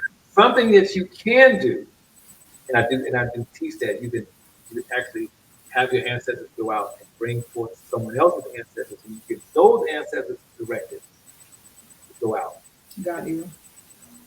but not your ancestors. I got you. So I'm bringing in Sylvia's comment. She said, "I've often heard of going into your house back way. How about that? Saying to leave all the negativity." Oh man, I know that saying, Sylvia. I know that walking back way. Yeah. Yes. Go ahead. Yeah. I mean that to my knowledge that works. And to me, what's always more powerful is having you to be able to walk through life in a way that's just normal for you.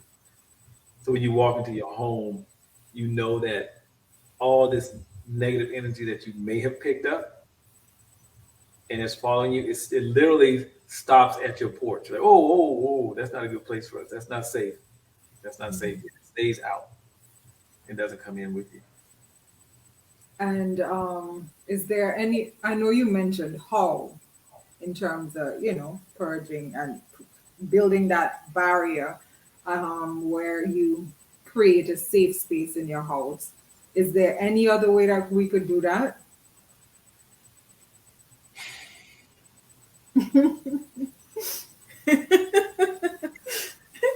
Well, I mean, I as mean, there's so many things that we hear, especially Caribbean people. I know. I mean, all kind of different things. They can go sprinkle this place and that type of thing. So I wanted you to expand, if yeah, yeah, you that. you can like so one of the things that you can do is you can get a broom. One of those old traditional brooms that's made Hmm. out of straw, and you have Right. and it's about maybe, I know you can only see this much, but it's so long, and in order to sweep, you're bending over sweeping. One of those, Yeah. yeah. Sit that at your front door, um, with the bristles facing up. Hmm. Do that. Mhm. That's For those of us in Antigua, I have a brethren who makes those brooms.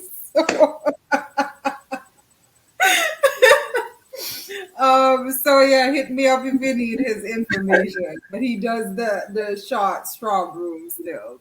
yes, Oh wow! So you say put the bristles upwards? yeah, yep. Got you. Yeah. Um, what? But you say, but there's things you need to say. You need to say why you're doing it. Mhm. To keep Right. people away, who have ill intentions or who are not bringing peace and harmony into your home or Mhm. something like that. Any unfavorable energy. You talk about all those things, and you leave it at the front door, with the bristles facing up. You can do that. Mhm. And just, I don't know if you're able to pay attention to the comment section, but people loving the content, really appreciating the information. Oh, thank you, thank you, thank you, thank you. Yeah, yeah. All the little traditional stuff in the corner of the house, at the doorpost, and yeah, yeah, yeah. It's, They and know. the funny thing about it is, it's been so long since I've heard these things. As soon as you hear it, it's just like it's right there. It's Yeah, right. That's true. I grew up in the South, and that was common practice, and now it's not. But those things were very, very common practice um, when I was a boy. It was actually kind of going out when I was a boy, when I was a Mhm. child, and to now you just don't hear about it at all. Yeah. You don't walk in anyone's house now and you see like the broom with the broom. Yeah. But we'll sage every weekend. So Got the interesting thing about sage works. Mhm. Sage actually it will run. It literally cleanses everything out. Like all the even the Good and favorable spirits they'll go because it stinks. That's bad. why it just doesn't smell good to them at all. Got you. Charmaine, what you said? Sweep the yard with the whitehead boy. Oh gosh. Facts. I mean, I You can't know say I haven't heard that before. nothing about that. Our whitehead bushes that overlooked her, but yeah, yeah, I got you. So do I want to close on? It's already 2 hours in. How often do we sage? Well, I think Sylvia, the point that he made before is you can do a permanent cleaning of your space where it doesn't necessitate things like that. But if you're just into, rituals, I would say, full moon, that's a good time. That's a popular time when people choose to clear their space that way. But as Chief expressed, you know, if you do it in a permanent intention, then that can be your Mhm. overall protection for your space. Yeah, and I would recommend Mhm. there's this herb called open mouth. I would recommend that because that specifically removes negative energy. It's an herb. It's an African herb. It literally looks like an open mouth. I think I have. Yeah, it looks like a mouth that's open, and I- you burn that, and you sit on a piece of charcoal and you burn it, and you can walk around the house with it, or you just put it on a charcoal tablet and let it burn, and that specifically removes negative energy. Open mouth. Yes, it's Yeah. grown a lot in West Africa. I know Cameroon is growing a lot there in Cameroon. A lot. Okay. I'm so tempted to see what it looks like to see if we have a colloquial. Anyhow, um, It kind of looks like the Pac-Man character, like with the that's what it oh, looks like. with Like the mouth is open like that. Yeah, it sort of looks like the, that. That's why I call it. okay. Um, So there's a someone asked where can we buy it? There's a store. It's here in Atlanta. They ship. It's called Mutanas. Mutanas. I think that's how it's spelled. Mutanas. Mutanas. Yeah, Mutanas. mhm. And they sell it in there and they ship it. And so you That go to that's what I'm trying. Hold on there, Saran. Let me see if I can pull it up real quick. Open. I wonder if it's online anyway. yeah, they have a website. Let me see. So they would have. Okay. Saran, I will put it in the comment section once I'm able to find it. If it's available here, I'll let you know. But I will also put the information that Chief gave in terms Mutana, as you said, right? Yeah. Um, Post that information in the comment section so we can all have a look see. You have one of the broom upside down in your office. Go ahead, Queen. Go ahead, Doctor. Do your thing. Oh boy. So Chief, the website is shopmutana.com. That's the website. SHOP Mutana shop. shop Oh, Mutana MUTANA.com. okay. Yeah. They should have the phone number there also, so you can call them. I think they're rebuilding the site. I think that's what I saw. So it's not, Okay. yeah. Okay. Let me bring in a question from Zoom. I'm of the opinion that what you give power to will have power over you. How can manifestation work if you are a helpless victim? Thank you, King.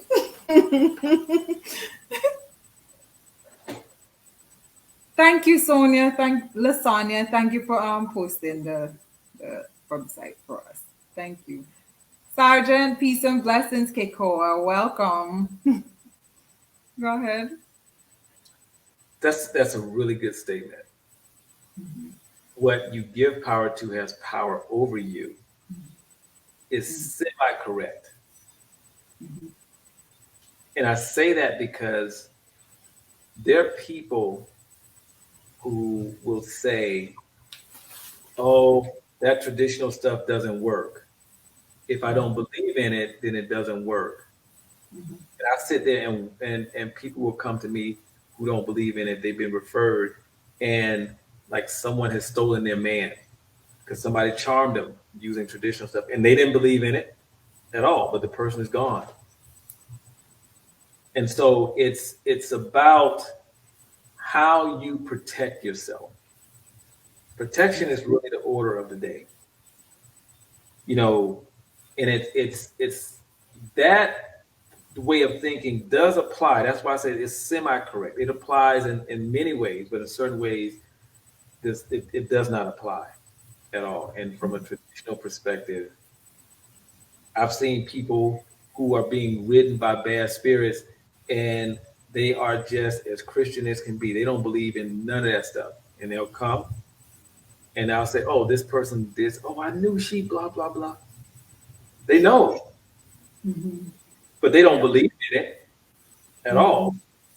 And then I'll do a ritual and say, okay, bathe in these herbs and you'll be fine. Mhm. And so so that statement, it's semi-true, right? So Got you. Thank you. Let me see, Shaman. Yeah, Shaman. He did. Yeah, Shaman. He did touch on it. In terms of the crystal conversation. Sylvia is asking, what is the difference between manifesting and affirmation? how much time we have? I know, right? And especially that manifesting one, I knew I already. Yes, yes, yes, yes, yes, yes. Let me see. Let me see if I could make this really, really simple.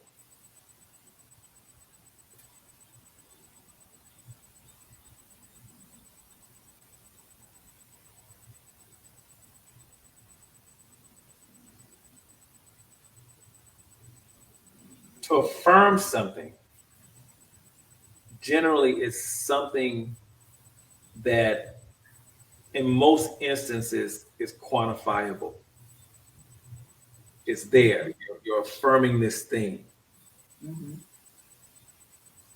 To manifest is to have something exist that does not currently exist. It's not there at all. You're creating it out of nothingness, or it's coming into existence out of nothingness. Mhm. So that's like Yeah. the 5 cent difference. Mhm. There's a broader difference, but that's a good way to put it. I got you. Yeah, and that's a great distinction. Let me see. Let me see a few. Yeah, Shaman. Once you watch it back, the comments. Once you watch it on Facebook, you will see the comments coming up underneath. Twice in childhood and three times in adulthood, I was bewitched. So I had to learn to protect myself. Decor, I hear you, Queen. I hear you. Um, Chief, what do you want to leave with the people? I mean, this could go on, and I do want to issue you in advance an invitation to come back because I know after I get off, I'm gonna Mhm. get a lot of WhatsApp message. Oh, you should ask such and so. You should ask this and you should ask that. So, I would definitely appreciate if we could connect another time to do part two. Um, Oh, absolutely. We can do part two, three, four, five, six. I'm open. Perfect. I'm definitely open. Sounds Um, good. this is what I'll leave everyone with. Mhm, This is very important. mhm, We have to begin to understand that we all came here to fulfill a purpose. Don't allow your stubbornness to interfere with the fulfillment of your purpose. Don't allow your personal desires to interfere with the fulfillment of your purpose. mhm, Because that fulfillment of your purpose supersedes everything, period. mhm, That includes your husband, your wife, your children, your parents. It supersedes all of that mhm, because that is why you come here into this lifetime, period. And so many of us will walk around being stubborn. And we're true. stubborn because, I had a conversation a few days ago because he's chasing the bag. Why are you Right. chasing the bag? The bag should be chasing you, period. You have Mhm, you have a purpose to fulfill.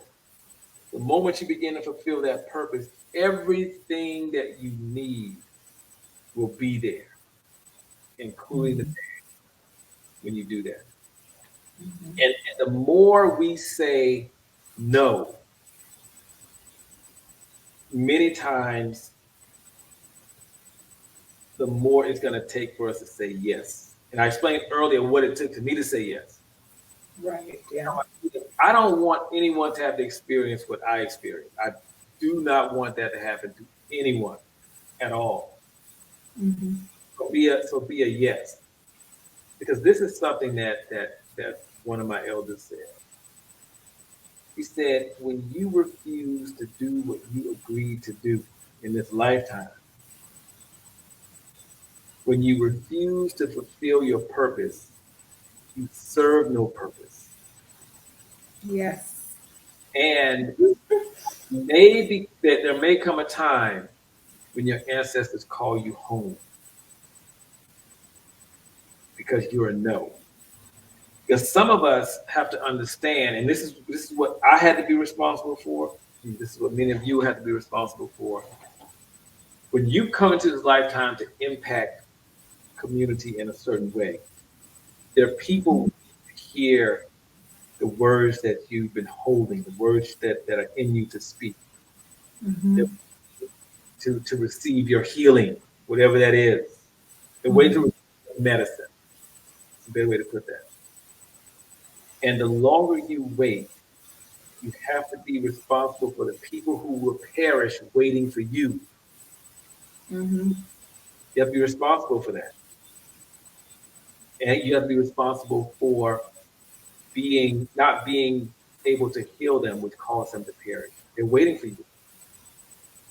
And so I just leave people with this, your purpose is the most important thing.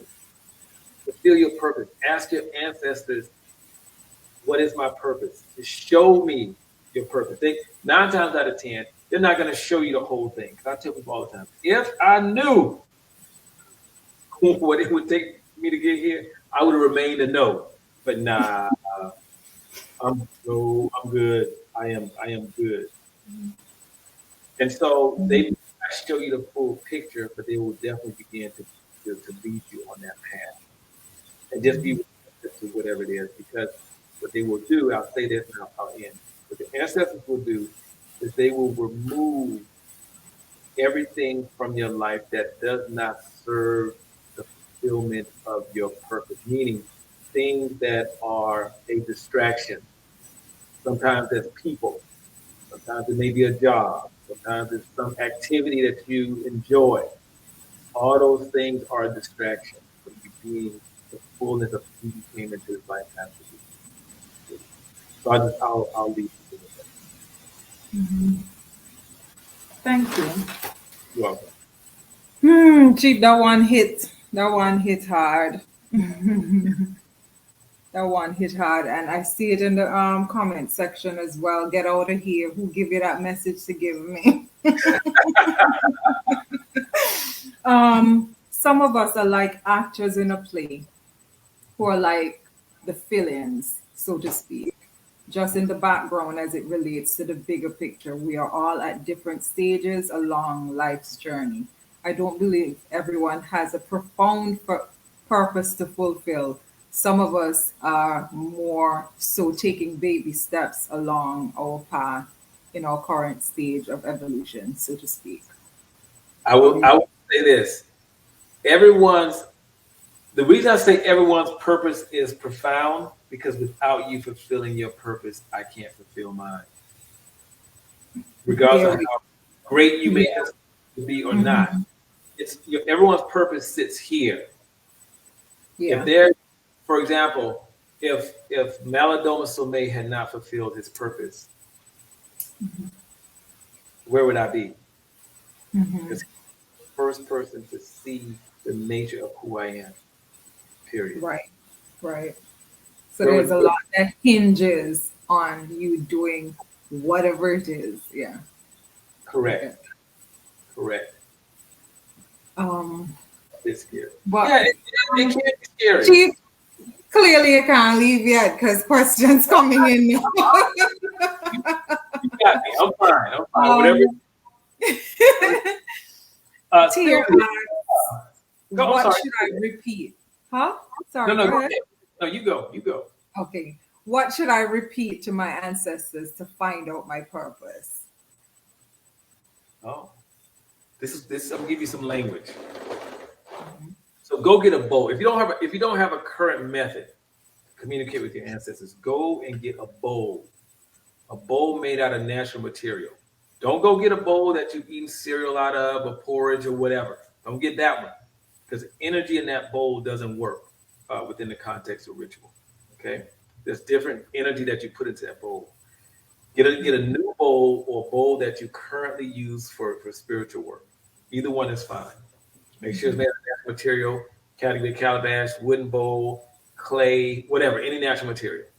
Okay. Get some water. Get some decent drinking water. Spring water, alkaline, ionized, deionized, uh, filtered, purified, anything except city punch. That's water directly out of the faucet. Mhm. Pour a little bit of water into the bowl. You don't have to fill the bowl up to the rim. When I do this particular invocation, my bowl is less than half full. Say if this is the bowl, stick your hand in the bowl and just take it out and flick water wherever you are. You can do this in the middle of the living room floor, at the kitchen table. If you have an altar, you can do it there. Don't do it in the bathroom because the bathroom is not a clean place. So you don't want to do it there. Do it in a clean place. And as you're flicking the water, you call upon the ancestors who you know. Mhm. Then you tell those ancestors to bring forth the ancestors who you know but you've forgotten. Those are the ones who you may not have thought about and the ones who you knew before you came into this lifetime. Then this part is very important. You tell them, do not bring forth any ancestors who are not clean. Because there's some ancestors, they're dirty birds. You want to stay away from those ancestors. And so they only bring forth those clean ancestors. Okay. Then you tell them that you have come. If you've never communicated with your ancestors, just do a basic general introduction. I am I am whomever. I am Chief Montana. I am your grandson, and I have come to you because I need your assistance. First, what I need is partnership so that I am able to fulfill the purpose that you sent me here to fulfill and that I agreed to fulfill upon. and you tell them that like the time is now. Your request is not one that needs deliberation. It's not one that needs contemplation. It's a request that needs action now. And the only thing that is acceptable is a yes. Only thing that, if you can't say yes, bring forth those who will. Mhm. Mhm. Basically, Chima, you go, I don't have time for that. Then you tell them that you are ready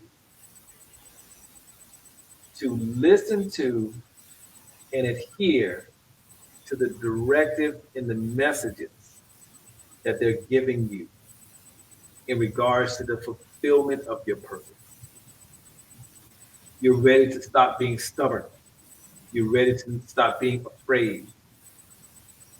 And if you are afraid, you can even say, bring forth those ancestors who were fearless in the pursuit of the fulfillment of their purpose, regardless of what that purpose was. You tell those ancestors to sit on you. Sitting on you doesn't mean possession.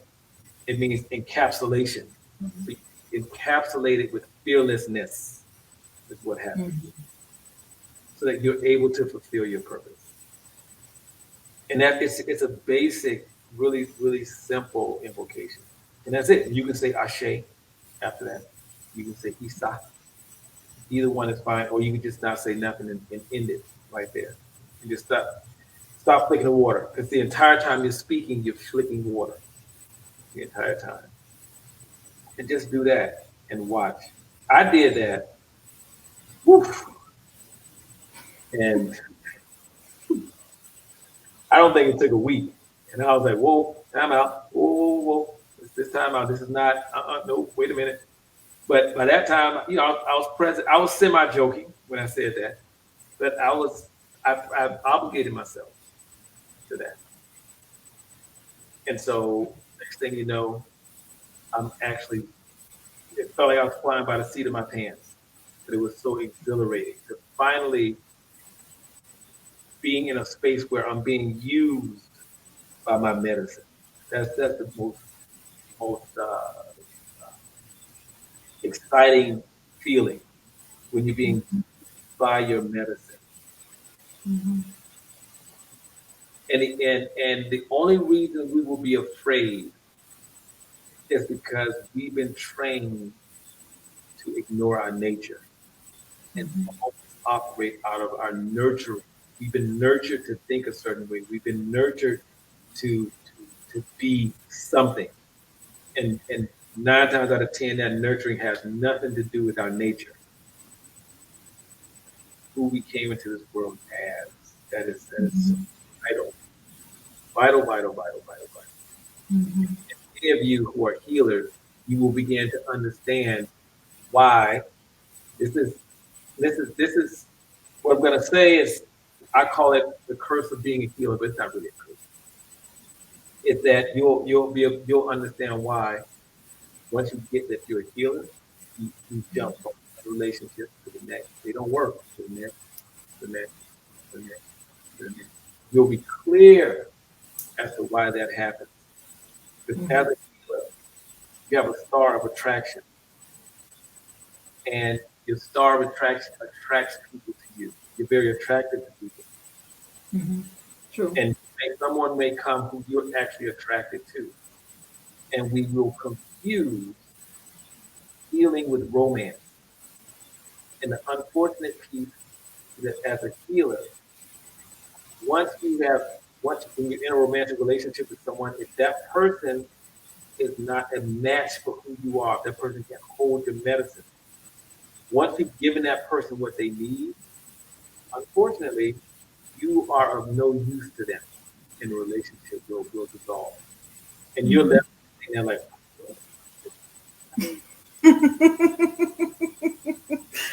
well, Got you. yeah, and Um, it happens.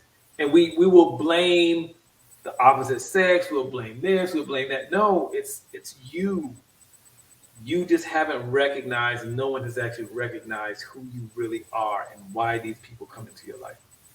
Period. Mhm. So yeah. Mhm. Go ahead. Chief, watch the comment section. Part two is a must, people. Guaranteed, guaranteed.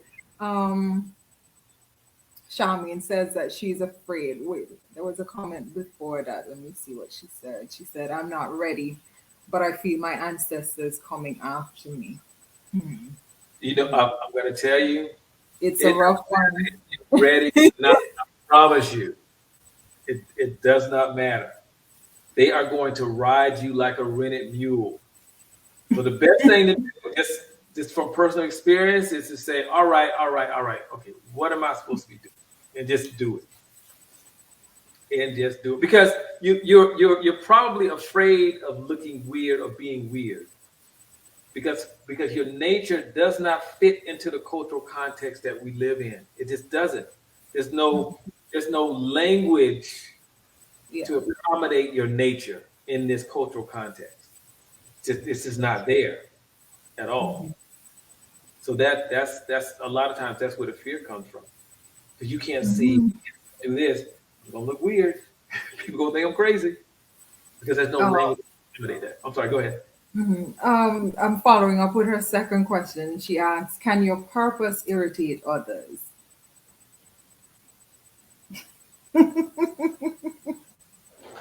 So this is really good. To answer your question, yes, it can. And in some instances, this is why your purpose will irritate others and create jealousy. It's because what you're doing, a lot of times, other people have been called to do something similar and they've run from it. They've been afraid of it. And then when they see you doing it, they know that that's what they're supposed to be doing. They're not irritated with you, they're irritated with themselves. That's what the irritation is. It's coming from within themselves because they can see a reflection of themselves in you. I've seen that happen time after time after time. I'm not saying that's the case all the time, but I've seen that happen in many cases. That's the irritation that exists. Mhm.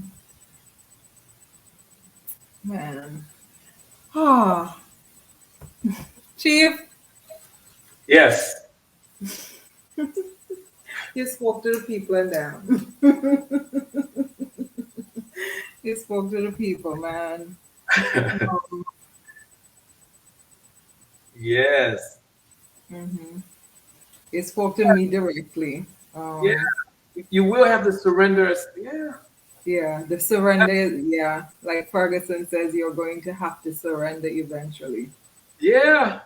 Mhm. And you'll get there's so much peace. Ooh. I didn't think that there was anything that could bring me more exhilaration, more excitement, more happiness than snowboarding down, the side of a mountain at like 10,000 feet, or um, mountain biking down, down the side of a mountain, doing 40, 50, 55 miles an hour. Like that was for me, adrenaline was the biggest thrill. Like I thrived off of that.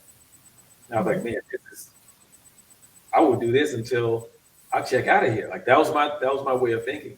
Mhm. And I actually seeked, thrills. I was a thrill seeker. Mhm. And then I started doing this work, and this is giving me so much more satisfaction because my spirit, my soul is satisfied. That's a huge difference than physical body being satisfied. It's like night and day. So yeah, just surrender. That's like I said. Surrender, surrender. I've gotten a lot of blows from my ancestors. Now I've surrendered to the light that was given to me. Peace, Kekoa. Yeah, that's Says very thank you for this message. well. So that's very powerful because a lot of us suffer. A lot of us may, because we don't know, our parents don't know, no one in this cultural context knows. Yeah. As children, we will even suffer Mm-hmm. and experience things because it is our medicine that is calling us.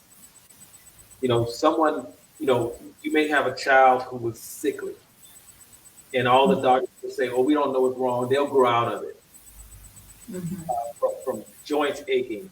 I used to suffer from the most debilitating headaches when I was a child, and it would always happen at the same time at night, like clockwork. So much so I couldn't walk. All I could do was lay in the bed and tears streaming down the side of my face. That's all I could do. But now I know that was my medicine. Always. Because traditionally, that would have been a signal that it's time for me to start practicing um, Mm-hmm. being a healer, being a divine.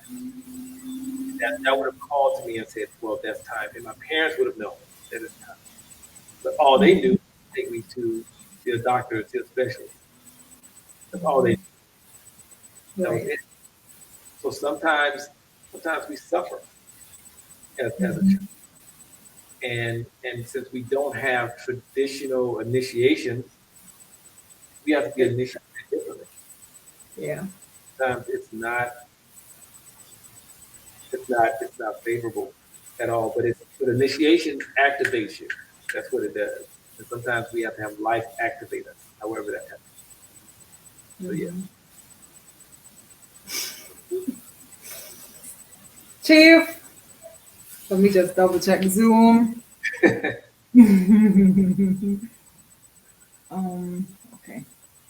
All right. So we're good. Thank you so much. Oh, Like, you're very welcome. You're very, very welcome. You're very, very welcome. I Anytime, have, anytime. you ever know, like you're witnessing almost like magic? That's what I'm experiencing. I know for sure somebody in the comment section or somebody watching this content, whenever their lives are going to be changed for the better because of it. And Yeah. for that reason, I'm very, very grateful, very thankful for you joining Royalty with Saran, um, where the focus is on wellness and spiritual bodies are always neglected.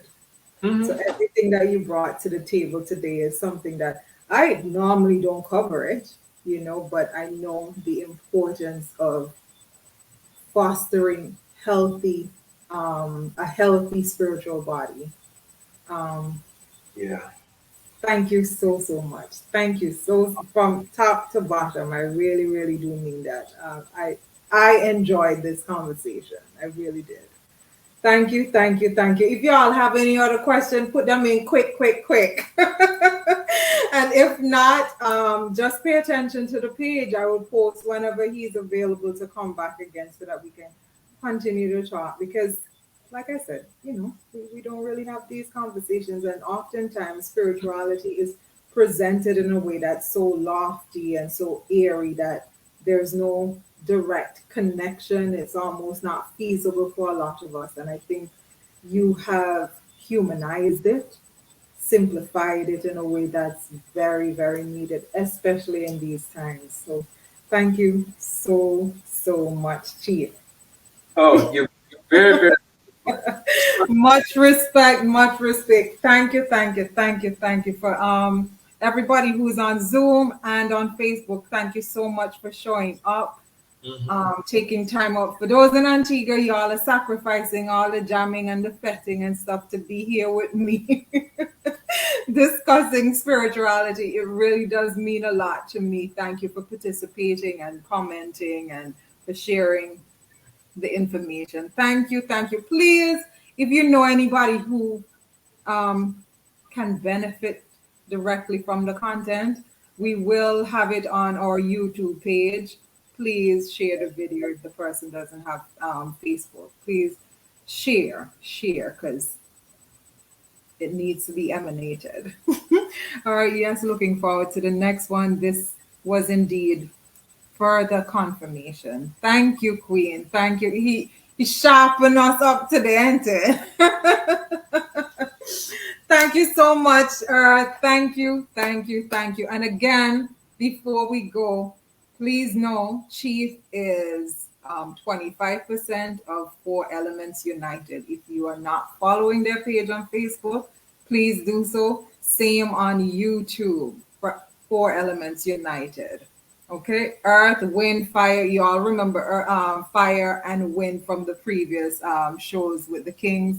Yeah, Earth is the other element there, and water as well. Once you tap in, you're gonna love the content. So, as per usual, wishing everybody a powerful weekend. For those of us in Antigua, Monday and Tuesday holiday, please do the right thing by yourself over the next 2 days. It's all well and good to party and do all the what we do during this time, but please be safe. Please honor yourself.